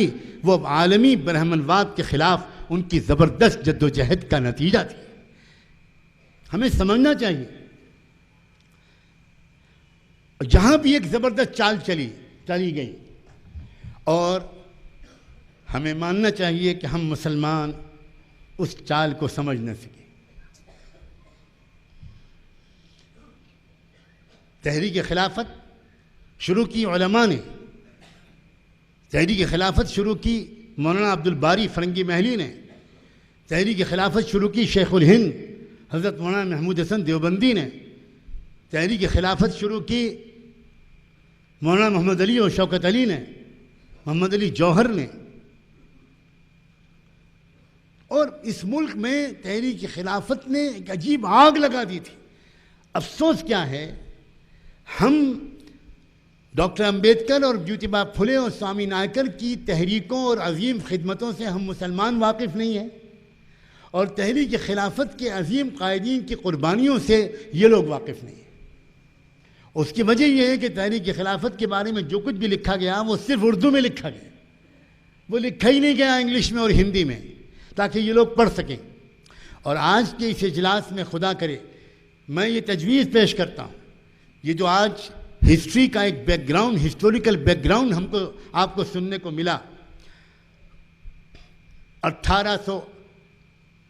1848 سے شروع ہو کر، اور پھر 1885، پھر 1914 میں کسی کا آنا اور مسٹر سے مہاتما بن جانا، چمتکار ہوتے ہیں نا بھارت میں کہ رات میں کچھ اور صبح کچھ۔ تو رات میں تو سوٹ اور ٹائی، اور صبح کو 2.5 فٹ کی ایک دھوتی۔ تو یہ بھی ایک عجیب و غریب ناٹک ہے، عجیب و غریب تماشا ہوا ہے ہمارے ملک میں۔ تو یہ جو ہسٹوریکل بیک گراؤنڈ ہے، جس طرح ہم اس سے واقف نہیں ہیں، اسی طرح تحریک خلافت کے سلسلے میں جو تماشا ہوا اس سے ہم بھی واقف نہیں ہیں، اور ہمارے یہ دوست بھی واقف نہیں ہیں۔ خدا کرے کہ کچھ ایسی ہماری اور ان کی مشترکہ کوشش ہو کہ بھارت کی صحیح تاریخ لکھی جائے۔ میں یہ پروجیکٹ اٹھانے کو کہتا ہوں کہ بھارت کی ایک صحیح ہسٹری لکھنا ہماری اور ان کی کامن ذمہ داری ہے، اور میں امید کرتا ہوں کہ سب سے پہلے ہمارے دینی مدرسے اس صحیح ہسٹری کو پڑھانے کے لیے اپنے کورس میں اس کو شامل کریں گے۔ ہم کیوں نہیں پڑھا رہے ہیں اس ہسٹری کو؟ اس لیے کہ یہ ہسٹری جھوٹی ہے، اور ہم جھوٹ کو نہیں پڑھانا چاہتے اپنے بچوں کو۔ ہم اس لیے ہسٹری کو اپنے کورس سے خارج نہیں کیے ہوئے ہیں کہ ہم ہسٹری کی اہمیت سے واقف نہیں ہیں۔ ہم جانتے ہیں کہ ہسٹری بہت اہم سبجیکٹ ہے، قرآن کے بہت اہم ٹاپکس اور سبجیکٹس میں ایک اہم سبجیکٹ انسانی تاریخ کی ہسٹری کا خلاصہ ہے۔ ہسٹری بہت اہم چیز ہے، لیکن ہم اپنے مدرسوں میں یہ ہسٹری اس لیے نہیں پڑھاتے کہ اتنا ہم جانتے ہیں کہ یہ ہسٹری جھوٹی ہے۔ یہ بالکل جھوٹ ہے کہ بابر نے کوئی مندر توڑ کر مسجد بنائی تھی۔ یہ بالکل جھوٹ ہے کہ اورنگزیب نے اتنے مندر توڑے تھے۔ یہ بالکل جھوٹ ہے، یہ 100% جھوٹ ہے۔ ہم اس جھوٹی ہسٹری کو اپنے یہاں نہیں پڑھانا چاہتے، لیکن صرف اس سے کام نہیں چلے گا کہ جھوٹی ہسٹری نہ پڑھائی جائے۔ ضروری یہ ہے کہ سچی ہسٹری پڑھائی جائے، اور سچی ہسٹری مکمل تب ہوگی جب ہم اور یہ مل کر لکھیں گے، کیونکہ ہسٹری کا کچھ چیپٹر وہ ہیں جن کو ہم نہیں جانتے، اور ہسٹری کے کچھ چیپٹر وہ ہیں جن کو یہ نہیں جانتے۔ اب انہیں کیا معلوم کہ تحریک خلافت کے سلسلے میں کیا ہوا؟ میں بتانا چاہتا ہوں، اور اس سلسلے میں ان کو انشاءاللہ میں میٹیریل دوں گا۔ تحریک خلافت کے سلسلے میں کیا ہوا؟ تحریک خلافت نے اس ملک میں آگ لگا دی، اور عجیب ایک طوفان مچ گیا، گلی گلی شور تھا۔ بولی اماں محمد علی کی جان بیٹا خلافت پہ دے دو۔ مولانا محمد علی جوہر کی ماں نے اپنے بیٹے کو وصیت کی تھی، بولی اماں محمد علی کی جان بیٹا خلافت پہ دے دو۔ بھارت کی ہر گلی میں یہ نعرہ لگ رہا تھا، اور یہ نعرہ لگانے والے لاکھوں کی تعداد میں مسلمان تھے، اور لاکھوں کی تعداد میں ڈنکے کی چوٹ پر آج میں کہتا ہوں ایس سی اور ایس ٹی اور بیکورڈ سماج کے لاکھوں اور کروڑوں لوگ تھے جو یہی نعرے لگا رہے تھے، اور مسجدوں میں آ کر وہ نعرے لگاتے تھے۔ میں آپ کو اس کا پروف دوں گا، مولانا آزاد کے مضمونوں میں اس کی تصویریں موجود ہیں۔ جامع مسجد میں نہ جانے کتنے ہزاروں ایس سی ایس ٹی کے لوگوں نے کھڑے ہو کر دلی کی جامع مسجد میں یہ نعرہ لگایا تھا کہ بولی اماں محمد علی کی جان بیٹا خلافت پہ دے دو۔ جب یہ منظر سامنے آیا، اس شوشت سماج کا آپس کے یہ اتحاد سامنے آیا، تو چونک گیا وہ چونکنے والا۔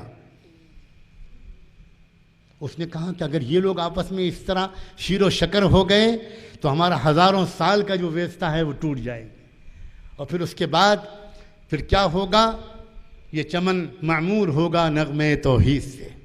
ان کو لگ گیا کہ آئندہ ہونے کیا والا ہے، چنانچہ آپ عجیب و غریب ذہانت کی داد دیجئے، گاندھی جی کی ذہانت کی داد دیجئے، خدا اس عقل کا کوئی حصہ تقسیم کر دے۔ بڑی خطرناک دماغ تھا، بہت خطرناک دماغ تھا۔ اللہ جانے ابلیس کی ضرورت بھی رہ گئی تھی کہ نہیں رہ گئی تھی۔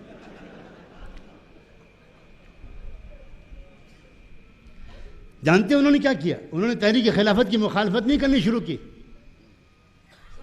انہوں نے تحریک خلافت کا سمرتھن کیا، سپورٹ کیا، بمبئی کے پورٹ پر جا کر شیخ الہند کا استقبال کیا، اور تحریک خلافت کے نعرے لگائے، اور کہا ہم سب تحریک خلافت کے ساتھ ہیں، اور خلافت ترکی میں قائم ہونی چاہیے، اور ہم سب اپنی تمام آندولن واپس لیتے ہیں، اور ہم سب تحریک خلافت میں حصہ لیتے ہیں۔ مسلمان محبت کے مارے رونے لگا، باپو کی جے ہو، مہاتما گاندھی زندہ باد، اوہو یہ تو بہت پیارا آدمی ہے، یہ تو بہت مخلص ہے، گاندھی اور خلافت۔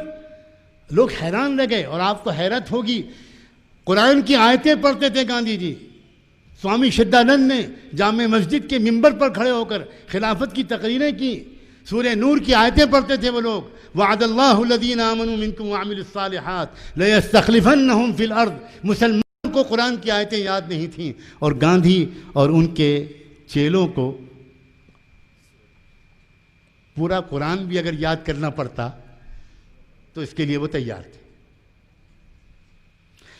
اب مسلمان بیچارہ بہلا بھالا، مسلمان یہ بتا دوں کہ مسلمان پتہ نہیں کیوں اس کے دل میں اتنے بھولاپن کیوں ہے. آپس میں یہ بھولے نہیں ہیں. آپس میں تو ہر ایک دوسرے سے بہت چوکنا رہتا ہے. ہر مدرسے کا استاد محتمم سے چوکنا رہتا ہے, اور محتمم صدر سے چوکنا رہتا ہے, اور امام متولی سے چوکنا رہتا ہے, اور یہاں تک کہ ساس اپنی بہو سے چوکنا رہتی. آپس میں سب بہت چالاک ہیں, لیکن خدا جانے یہ کیا پھٹکار ہے. یہ ہنسنے کی بات نہیں, یہ رونے کی بات ہے. جب ہماری اجتماعی تحریک کا مسئلہ آتا ہے, جب ہماری امت کے اجتماعی مشن کا مسئلہ آتا ہے, تو ہم انتہائی بھولے اور بیوقوف بن جاتے ہیں. صاف لفظوں میں آپ سے کہہ رہا ہوں, ہم بار بار دھوکے میں آتے ہیں. کوئی لیڈر, آج کل کی سیاسی پارٹیوں کا کوئی لیڈر آ کر تقریر کرتا ہے الیکشن میں, مسلمانوں چنتا مت کرو, ہم تمہاری سرکشا کے لیے کافی ہیں, اور فوراً نعرہ لگانا شروع ہوتا ہے, اور فلاں یادو زندہ باد, اور فلاں زندہ باد, اور فلاں زندہ باد. حالانکہ وہ جب یہ کہہ رہا ہوتا ہے کہ چنتا مت کرو, ہم تمہاری سرکشا کے لیے موجود ہیں, وہ کہہ یہ رہا ہوتا ہے تم چوڑیاں پہن لو, کچھ مت کرنا, ہمیں کرنے دو جو کرنا ہے. وہ یہ کہہ رہا ہوتا ہے, لیکن آپ اس کی بات کا ترجمہ نہیں سمجھتے. آپ سیاسی لیڈروں کی بات کو سمجھنے کی صلاحیت کھو بیٹھے ہیں آپ. چنانچہ خلافت تحریک کے جب قیادت شروع ہوئی تو مسلمانوں نے کیا کیا؟ مسلمانوں نے سوچا کہ بھئی اب تو سچی بات یہ مہاتما, یہ آندولن, خلافت آندولن جو ہے, اس کی لیڈرشپ آپ ہی سنبھالیے. آپ آگے آئیں گے تو بھارت پورا ساتھ میں آ جائے گا, ہم لوگ پیچھے پیچھے آپ کے چلیں گے, آپ آگے آ جائیے. گاندھی جی کی چال کامیاب ہو گئی. تحریک کی قیادت ان کے ہاتھ میں دے دی. اور پھر کیا ہوا؟ بڑی المناک داستان ہے. تحریک اہنسا کی بنیاد پر چلائی جا رہی تھی, عدم تشدد اور نان وائلنس کی بنیاد پر چلائی جا رہی تھی, اور یہ کہا جا رہا تھا کہ کہیں پر بھی تحریک خلافت کے رضاکار, والنٹیئرز, کارکن توڑ پھوڑ نہیں کریں گے, کوئی کارروائی نہیں کریں گے, کوئی پتھراؤ نہیں کریں گے, نہایت امن و شانتی کے ساتھ اپنے ستیہ گرہ کریں گے, جلوس نکالیں گے, لیکن کوئی توڑ پھوڑ نہیں کریں گے. لیکن کلکتے کے ایک پولیس اسٹیشن پر ایک حملہ بول دیا گیا اور پولیس اسٹیشن کو جلا دیا گیا. اب کون جانے کہ وہ خلافت کے والنٹیئرز تھے یا کسی کے بھیجے ہوئے اس طرح کے لوگ تھے جن کی نقلی داڑھی کا آج ہم نے صبح بیان سنا. بہت ہوتا ہے یہ, کالی بھیڑیں چھوڑی جاتی ہیں, ہاں بیچ میں کالی بھیڑیں چھوڑی جاتی ہیں. چنانچہ پولیس اسٹیشن کو آگ لگائی گئی, اور آگ لگاتے کی خبر سنتے ہی مہاتما گاندھی نے, مجھے ان کو مہاتما کہنے پر اللہ سے معافی مانگنا پڑے, مہاتما گاندھی نے اچانک ایبرپٹلی خلافت کمیٹی کی میٹنگ بلائے بغیر, خلافت ہاؤس کا سینٹر مرکز میں تھا, بامبے میں تھا, نہ انہوں نے مولانا شوکت علی کو بلایا, محمد علی جوہر کو بھی نہیں بلایا, حکیم اجمل خان کو بھی نہیں بلایا, مولانا آزاد کو بھی نہیں بلایا, کسی کو نہیں بلایا. اچانک گاندھی جی نے اعلان کر دیا تحریک خلافت میں واپس لیتا ہوں, آج سے تحریک خلافت بند. یہ ہے طریقہ. اندر گھس کر پوری تحریک کو سبوتاژ کر دیا. علماء, اے علماء, میں آپ سے درخواست کرتا ہوں, آپ ہندی اور انگریزی نہیں پڑھے ہوئے ہیں کوئی بات نہیں, لیکن کیا آپ جمعیت علماء ہند کے اجلاسوں کی روداد نہیں پڑھ سکتے؟ کیا آپ مولانا ابوالمحاسن محمد سجاد صاحب بانی امارت شریعہ کے خطبہ صدارت نہیں پڑھ سکتے؟ کیا آپ رئیس المحدثین امیر المومنین فی الحدیث علامہ انور شاہ کشمیری کے خطبہ صدارت نہیں پڑھ سکتے؟ کیا آپ حضرت مولانا شیخ الاسلام حضرت مولانا حسین احمد مدنی کے خطبہ صدارت نہیں پڑھ سکتے؟ کیا آپ شیخ الہند مولانا محمود حسن دیوبندی کے خطبہ صدارت نہیں پڑھ سکتے؟ کیا آپ اس زمانے کے اخبار ہمدرد, زمزم, خلافت اور زمیندار ان کی فائلوں کو نہیں پڑھ سکتے؟ اس میں یہ سارا ریکارڈ موجود ہے. انہوں نے ایبرپٹلی ایک دم سے تحریک خلافت کو ختم کر دیا, سناٹا چھا گیا ملک میں. اور جب مسلمان لیڈروں نے گاندھی جی سے بات کرنی چاہی تو گاندھی جی کی ایک ترکیب اور تھی. وہ کرتے یہ تھے کہ جب کوئی مسلم لیڈر یا کوئی بات کرنے آتا تھا اور وہ چاہتے تھے کہ بات نہ کروں, تو گاندھی جی مون برت رکھ لیتے تھے, اور ان کے سیکریٹری, چاہے وہ ونوبا بھاوے ہوں, چاہے اور کوئی صاحب ہوں, ان کے سیکریٹری آنے والے مہمانوں سے کہتے تھے کہ مہاتما جی کا مون برت ہے، آپ کی بات سن تو لیں گے مگر وہ بول نہیں سکتے۔ اللہ جانے اسپیشل جہنم تیار کرنی پڑے گی اللہ میاں، عام جہنم سے کام نہیں چلے گا۔ مون برت ہمیشہ ایسے موقع پر رکھا ہے، اور یہ میرے بچپن کا واقعہ ہے، میرے بچپن کا ایک واقعہ ہے، یہ نہیں کہ میرے پیدائش سے پہلے کا واقعہ ہو۔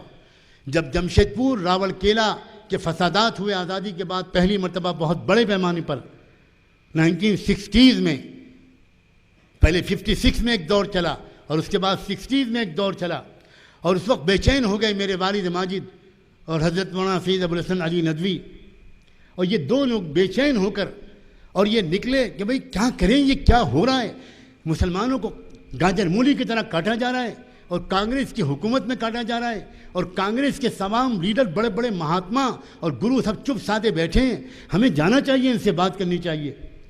تو یہ لوگ سب سے پہلے جے پرکاش نارائن جی کے پاس گئے۔ یہ پورا واقعہ والد صاحب نے لکھا ہے، چھپا ہوا موجود ہے۔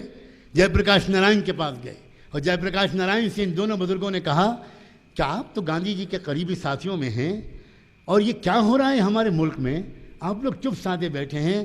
تو جے پرکاش نارائن نے یہ کہا کہ میرے سطح کے مسئلہ حل نہیں ہوگا، آپ لوگ گرو جی سے ملیں، یعنی ونوبا بھاوے جی سے ملیں جو سینئر موسٹ گاندھین ہیں، آپ لوگ ان کے پاس جائیں۔ چنانچہ ونوبا بھاوے جی سے ٹائم لیا گیا، وہ ناگپور میں رہتے تھے، ان سے جا کر یہ دونوں حضرات ملے، اپائنٹمنٹ پہلے سے طے تھا، دن تاریخ سمے طے تھا، اور یہ لوگ اسی دن تاریخ اور سمے پر پہنچے، لیکن وہاں پہنچے تو پتہ چلا ونوبا بھاوے جی آپ کی بات سن تو لیں گے مگر بول نہیں سکیں گے، اس لیے کہ مون برت رکھا ہوا ہے۔ یہ تماشے ہوئے ہیں۔ چنانچہ خلافت تحریک ختم ہوئی، اور خلافت تحریک کے ساتھ ساتھ اس ملک کو حقیقی اور مکمل آزادی دلانے کی جو تحریک مسلمانوں کی لیڈرشپ میں چل رہی تھی وہ بھی ختم ہو گئی، اور اگلے کئی سال تک گاندھی جی نے بالکل چپ سادھ لیا۔ کئی سال کے بعد اچانک جب جمعیت علماء ہند نے یہ دیکھ کر کہ سناٹا ہو گیا اور انہوں نے پہل کی اور کوئٹ انڈیا موومنٹ چلانے کا فیصلہ کیا، ترک موالات کا فتویٰ دیا، مسلمان علماء نے انگریزوں کے ساتھ عدم تعاون کا فتویٰ دیا، اور اس میں اس تحریک میں انہی ایس سی ایس ٹی اور عام لوگوں کو ساتھ لے کر چلنے کا جب انہوں نے آگے قدم بڑھانے کا اعلان کیا، تو اس وقت اچانک اب گاندھی جی نے کانگریس نے پرستاو رکھ کر آزادی کا آندولن شروع کروایا۔ اب آزادی کی آندولن جو چل رہا تھا تحریک آزادی، یہ وہ تحریک آزادی تھی جس کا آپ نے صبح تعارف سنا۔ یہ دراصل ملک کی آزادی کی تحریک نہیں تھی، یہ ایک مخصوص طبقے کی آزادی کی تحریک تھی۔ ملک کی آزادی کی تحریک جو پہلے چل رہی تھی اس کو سبوتاژ کیا گیا، اور ایک مخصوص طبقے کی آزادی کی تحریک کو ایک خاص انداز سے آگے لے کر چلا گیا، اور اس میں بہت سے لوگ دھوکے میں آئے، اور کیا کیا اس کا نتیجہ ہوا۔ یہ وہ ہسٹوریکل بیک گراؤنڈ کو مکمل کرنے کے لیے میں نے بات کہی ہے جو صبح بات آئی تھی۔ سچی بات یہ ہے ہماری ہسٹری کی معلومات بھی کم ہیں، اور ہمارے ان دوستوں کی معلومات بھی ادھوری ہیں۔ کچھ معلومات ہمارے پاس ہیں، کچھ معلومات ان کے پاس ہیں۔ جب تک یہ معلومات ملیں گی نہیں، بھارت کی صحیح ہسٹری سامنے نہیں آ پائے۔ بہت لمبی اکیڈمک، فلاسفیکل، آئیڈیالوجیکل، نظریاتی، انصاف پر مبنی، دلائل پر مبنی، حکمت اور ہمت کے ساتھ یہ کی جانے والی ایک جد و جہد ہے، جو سچی بات یہ ہے کسی سے نفرت، کسی سے بدلے کی بھاونا، کسی سے انتقام کے جذبے سے ہرگز نہیں چلائی جانی چاہیے۔ اور کوئی اگر وہ کوئی زبان بولتا ہے تو اس کو اپنی زبان بولنے کا اختیار ہے، لیکن ہمیں اپنی زبانوں کو اس طرح چلانا ہے، ہمیں وہ زبان بولنا ہے جو قرآن نے ہم کو سکھائی ہے، وہ زبان بولنا ہے جو رحمت دو عالم نے ہم کو سکھائی، اور اس کی ہم کو ٹریننگ لینے کی ضرورت پڑے گی، اس کو ہم کو تربیت لینے کی ضرورت پڑے گی۔ آخری بات، ہماری اندر کی جو خرابیاں ہیں ان خرابیوں سے ہم کو سب سے زیادہ نقصان پہنچتا ہے۔ باہر کی سازشیں کامیاب تب ہوتی ہیں جب ہمارے اندر خرابیاں ہوتی ہیں۔ میں اکثر یہ جملہ بولا کرتا ہوں، آپ کے سامنے یہ جملہ اس لیے بول رہا ہوں کہ آپ اس زبان کو زیادہ آسانی سے سمجھ سکیں گے۔ آپ ہی میرے مخاطب ہیں اور کوئی میرا مخاطب نہیں ہے۔ میں کہا کرتا ہوں، نفاق کی مدد کے بغیر کفر کبھی کامیاب نہیں ہو سکتا۔ اصل مسئلہ ہمارا نفاق ہے۔ آپ بتائیے، ہر الیکشن کے موقع پر 2، 4، 5، 6 مسلمان امیدوار کھڑے کیے جاتے ہیں کہ نہیں؟ وہ جو 2، 4، 5، 6 امیدوار کھڑے ہوتے ہیں ان سب کو یقین ہوتا ہے کہ میں جیتوں گا نہیں، لیکن وہ کھڑے کیے جاتے ہیں دراصل کسی کو جتانے کے لیے، باقی سب کو ہرانے کے لیے۔ تو یہ جو ہمارے درمیان ہزاروں کی تعداد میں بکاؤ مال موجود ہے، جب تک ہم اس کا بائیکاٹ نہیں کریں گے، جب تک ہم اپنے اندر سے اس نفاق کو نہیں نکالیں گے، جب تک ہم اپنے مفاد پرستی سے کی سطح سے اوپر نہیں اٹھیں گے، ہماری مصیبت یہ ہے کہ اکثر پولیٹیکل میدان میں کام کرنے والے لوگ، خدا کرے کہ میرا یہ گمان غلط ہو، وہ اپنے پرسنل انٹرسٹ کے لیے کام کرتے ہیں، وہ قوم کی ترقی کے لیے کام نہیں کرتے۔ اور اس کی اللہ کرے کہ درستگی اس طرح ہو کہ جو لوگ اخلاص کی تربیت لیتے ہیں، جو لوگ اللہ کے راستوں میں نکلتے ہیں، جو لوگ علماء اور صالحین کے پاس جاتے ہیں، جو قال اللہ اور قال الرسول کے زیر سایہ پروان چڑھتے ہیں، جو صبح و شام کے معمولات پورے کرتے ہیں، جن کی دعا اور ذوق عبادت قابل رشک ہوتا ہے، مجھے یہ دیکھ کر دکھ ہوتا ہے کہ جو لوگ روحانی تربیت پاتے ہیں وہ ان میدانوں میں کام نہیں کرتے، اور جو لوگ ان میدانوں میں کام کرتے ہیں ان کی تربیت نہیں ہوئی ہوتی، اور یہی ادھورا پن ہے جو ہم کو اس بربادی تک پہنچائے ہوئے۔ جس رسول کے ہم ماننے والے ہیں، اس رسول کی پوری زندگی کے اتباع کا ہم کو حوصلہ اپنے اندر لانا ہوگا۔ ایک دن بھی ہماری تہجد نہ چھوٹے، ایک نفل نہ چھوٹے، ہم ذکر و وظائف کے پابند ہوں، معمولات کے پابند ہوں۔ ہمیں جب کوئی انفرادی معمولات کرتا ہوا دیکھے، ہمیں جب کوئی ذوق عبادت میں دیکھے تو یہ سمجھے کہ یہ تو کامل درجے کے صوفی بزرگ ہیں، ان کا کیا تعلق دنیا کے تمام ان جھگڑوں سے، یہ تو اللہ بس خالی ذکر و دعا میں لگے رہتے ہیں۔ ہمیں ایسا بننا پڑے گا کہ جب وہی شخص جب میدان سیاست میں آئے، میدان صحافت میں آئے، میدان خدمت خلق میں آئے، سوشل ورک کی فیلڈ میں آئے، سماجی انصاف قائم کرنے کی فیلڈ میں آئے، تو لوگ اس کو دیکھ کر کہیں کہ شاید اس کو تو فرض نماز پڑھنے کا بھی موقع نہیں ملتا۔ یہ جامعیت ہمارے اندر ہونی چاہیے، اور جب تک یہ جامعیت ہمارے اندر نہیں ہوگی، اور کوئی کامیاب ہو سکتا ہے، امت رسول کامیاب نہیں ہوگی، امت رسول کامیاب نہیں ہوگی۔ خاص ہے ترکیب میں قوم رسول ہاشمی، اس کی جمعیت کو نہ کر اقوام مغرب پر قیاس، اس کی جمعیت کو نہ کر اقوام مغرب پر قیاس۔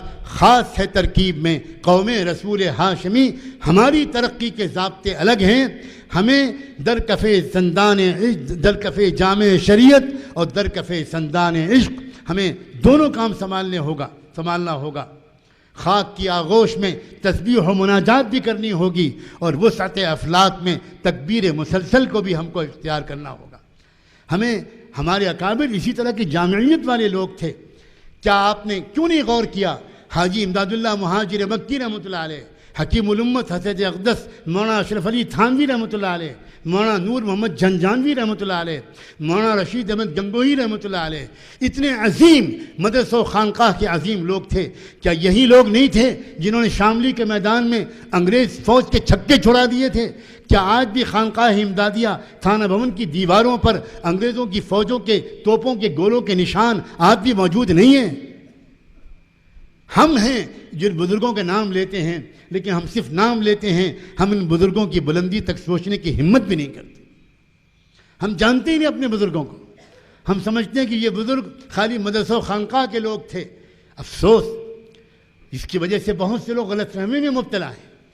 بہت سے لوگ یہ سمجھتے ہیں کہ اکابر علماء اسلام کو مکمل نظام حیات نہیں سمجھتے تھے، اسلام کو مکمل نظام زندگی نہیں سمجھتے تھے۔ جن لوگوں نے براہ راست ان بزرگوں کو نہ دیکھا، نہ ان کی لائف ہسٹری پڑھی، نہ ان کے کارناموں کو پڑھا، وہ غلط فہمی میں مبتلا ہیں۔ لیکن مدارس کے علماء، ان کے لیے کیا جواز ہے کہ وہ غلط فہمی میں مبتلا ہوں؟ کون تھے مجدد الفسانی رحمۃ اللہ علیہ؟ کیا انہوں نے سرہند کی خانقاہ سے بیٹھ کر اس بھارت کو سماجی انصاف کا ایک نیا دور نہیں دکھایا تھا، اور اس بھارت کو اس مشرکانہ جاہلیت کے چنگل میں پھنسنے اور اس برہمنی تسلط کے جنگل میں پھنسنے کی جو کامیاب ترین کوشش کی تھی، کیا وہ سرہند کی خانقاہ سے بیٹھ کر نہیں کی تھی؟ کیا امام الہند امام ولی اللہ ابن عبد الرحیم حضرت شاہ ولی اللہ رحمۃ اللہ علیہ کیا وہ شخص نہیں تھے جنہوں نے اس ملک میں سماجی انصاف کی تحریک کا پہلے آغاز کیا تھا؟ کیا شاہ عبدالعزیز دہلوی مدرسہ و خانقاہ میں بیٹھ کر سب سے پہلے انہوں نے انگریزوں کے سامنے مقابلہ کرنے کا ایک جد و جہد نہیں کی تھی؟ اور کیا شاہ عبدالعزیز کے شاگرد اور خلیفہ حضرت سید احمد شہید رحمۃ اللہ علیہ نے بھارت کے نان مسلم لیڈروں کو خطوط لکھ کر ان کو ایک کامن منیمم پروگرام کے تحت مشترکہ جد و جہد کی دعوت نہیں دی تھی؟ کیا سید احمد شہید نے مہاراجہ گوالیار کے نام وہ خط نہیں لکھا تھا جو آج بھی چھپا ہوا موجود ہے؟ ہم جانتے ہی نہیں اپنے بزرگوں کی تاریخ کو۔ ہمیں جن بزرگوں سے تعلق اور عقیدت ہے وہ اندھی عصبیت نہیں ہے۔ خاص طور پر یہ آج شکر ادا کرتا ہے کہ میں تمام تحریکوں کا قدردان، تمام جماعتوں کا قدردان، پوری دنیا میں جتنے لوگوں نے اپنے اپنے ملکوں میں مفید کام کیے، میں ان کا نام جانتا ہوں یا نہ جانتا ہوں، میں ان سب کا بے حد قدردان ہوں۔ لیکن اس سب کے احترام کے باوجود میں جب یہ دیکھتا ہوں کہ بھارت کے یہ عظیم علماء، یہ بہت عظیم مجاہد تھے، لیڈر تھے، انٹلیکچوئل تھے، پولیٹیکل ایکٹیوسٹ تھے، ماہرین معاشیات تھے، ماہرین سماجیات تھے، کیوں انہوں نے بھارت کے ان تمام 85% لوگوں کے خلاف جہاد کا فتویٰ نہیں دیا؟ کیوں انہوں نے ان کو اس طرح کا کافر نہیں گردانا؟ کیوں؟ میں سوال اٹھانا چاہتا ہوں، کیوں سید احمد شہید رحمۃ اللہ علیہ نے ان کو ساتھ میں لے کر اس برہمن واد سے لڑنے کے لیے، انگریزوں سے جہاد کے لیے انہوں نے میدان میں قدم اٹھانے کی ہمت کی؟ ہم اپنے بزرگوں کی تاریخ سے واقف ہوں، اور جب ہم اپنے بزرگوں کی تاریخ سے واقف ہوں گے تو ایک خاص ہم کو فکر ہوگی کہ ہمارے اندر جو کمیاں ہیں ان کو ہم جلد جلد دور کریں۔ میں بہت محبت کے ساتھ کہتا ہوں، ہماری بدگمانیوں کا جو مزاج ہے یہ ہے ہمارے اختلاف کا سبب، ہمارا غیبت کا جو عادت ہے یہ ہے ہمارے آپس کے اختلاف کا سبب۔ اتحاد قائم اتحاد پر تقریر سے نہیں ہوگا، اتحاد قائم اتحاد کے نام پر کانفرنس سے نہیں ہوگا۔ ہم نے تو کتنی اتحاد کانفرنسوں میں دیکھا کہ وہی اتحاد کانفرنسیں نئے اختلاف کا سبب بن گئی۔ اسی پر جھگڑا ہونے لگتا ہے کہ میرا نام نیچے کیوں آیا، آپ کا نام اوپر کیوں آیا، اور میرا نام ہری روشنائی سے لکھا گیا، نیلی روشنائی سے، اور آپ کا لال روشنائی۔ آپ صدر اور میں نائب صدر کیوں؟ یہ جب تک چلے گا نا، سوائے پٹائی کے کسی اور چیز کا انتظار مت کیجیے۔ یہ دیوبندی ہے، یہ بریلوی ہے، یہ سنی ہے، یہ وہابی ہے، یہ فلاں جماعت کا ہے، یہ فلاں مسلک کا ہے، یہ فلاں مکتب کا ہے، کیا بکواس ہے، کیا جہالت ہے۔ ہمیں اپنے دل کو صاف کرنا ہوگا۔ مجھے بہت دکھ ہوتا ہے جب لوگ یہ سمجھتے ہیں کہ دل کو صاف کرنا، تزکیہ نفس، اصلاح باطن، تصوف و سلوک، نفلوں کا اہتمام، اللہ کے نیک بندوں کی صحبت، اس کا کوئی دنیا میں اس کا کوئی فائدہ نہیں ہے، یہ صرف آخرت میں اس کا فائدہ ہے۔ عجیب غلط فہمی ہے۔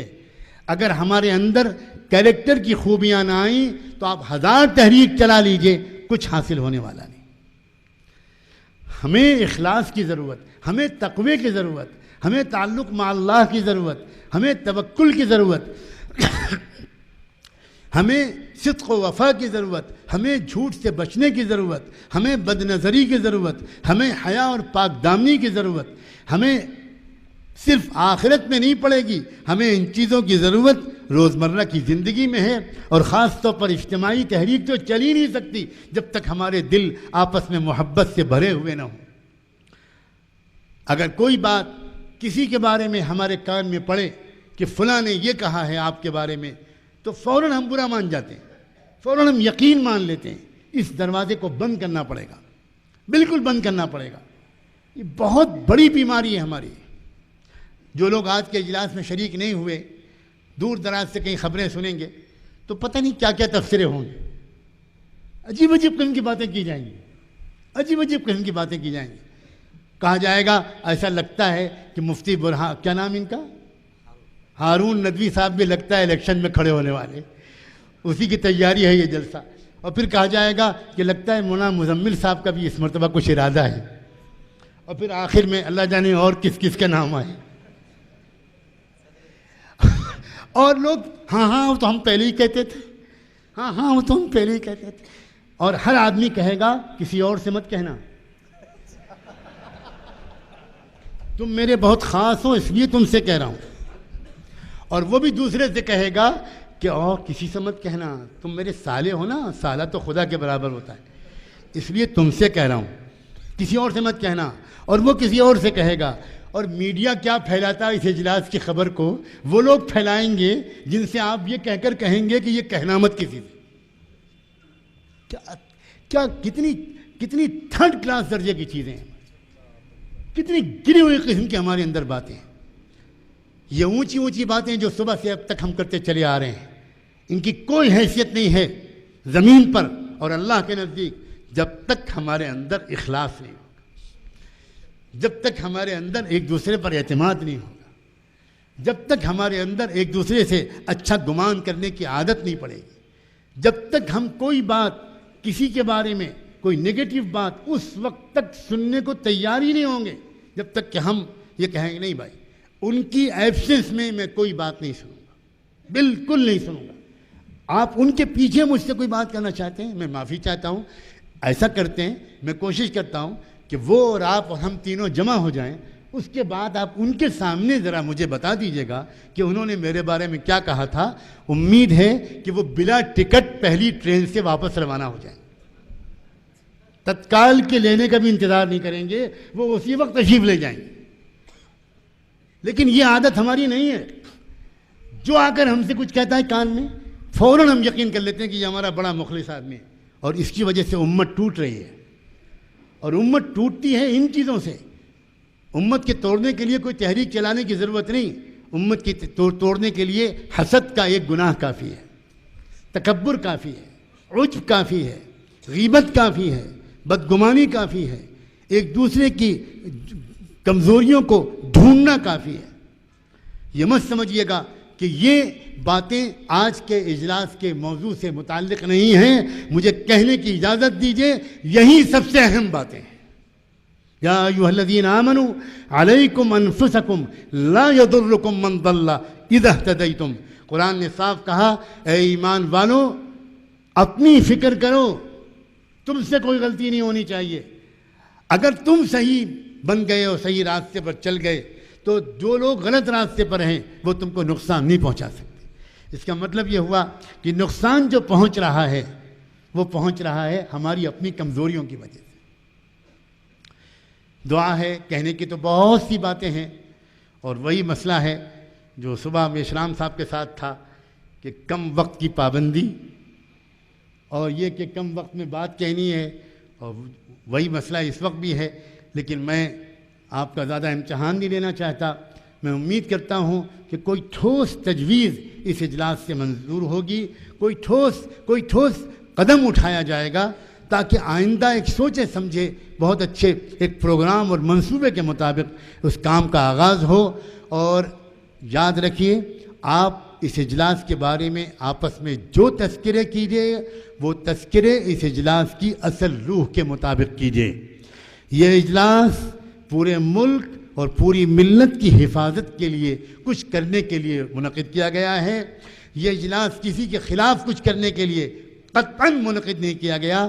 یہ 100% ایک مثبت پروگرام لے کر پورے ملک کے لیے، ملک میں سب آ گئے بلا کسی بھید بھاؤ، بنا کسی تفریق کے سب کی ہر پہلو سے ترقی کے لیے ایک سوچے سمجھے پروگرام کے مطابق آگے بڑھنے کا، اور جو اپنی ہم خیال تنظیمیں ہیں ان کا اشتراک و تعاون لیتے ہوئے آگے بڑھنے کا ایک منصوبہ شاید اس اجلاس کے منعقد کرنے والوں کے ذہن میں رہا۔ میں بہت مبارکباد دیتا ہوں ان تمام لوگوں کو جنہوں نے اتنے کم مدت میں ایسا پرسکون، ڈسپلن، باوقار اور بامقصد اجلاس منعقد کیا، اور صبح سے لے کر شام تک انتہائی بامقصد انداز سے یہاں باتیں اور کہی گئیں اور سنی گئیں۔ اب وقت آیا ہے عمل کا۔ دعا ہے کہ ہم اس کسوٹی پر بھی کھڑے اتریں اور ہم کچھ ایسا ایک مسلسل کچھ عملی کارروائی کر سکیں جس کی ہم کو اور اس ملک کے ایک ایک فرد کو، ملت کے ایک ایک فرد کو ضرورت ہے۔ امید ہے کہ یہ قافلہ آگے بڑھے گا۔ وآخر دعوانا ان الحمد للہ رب العالمین۔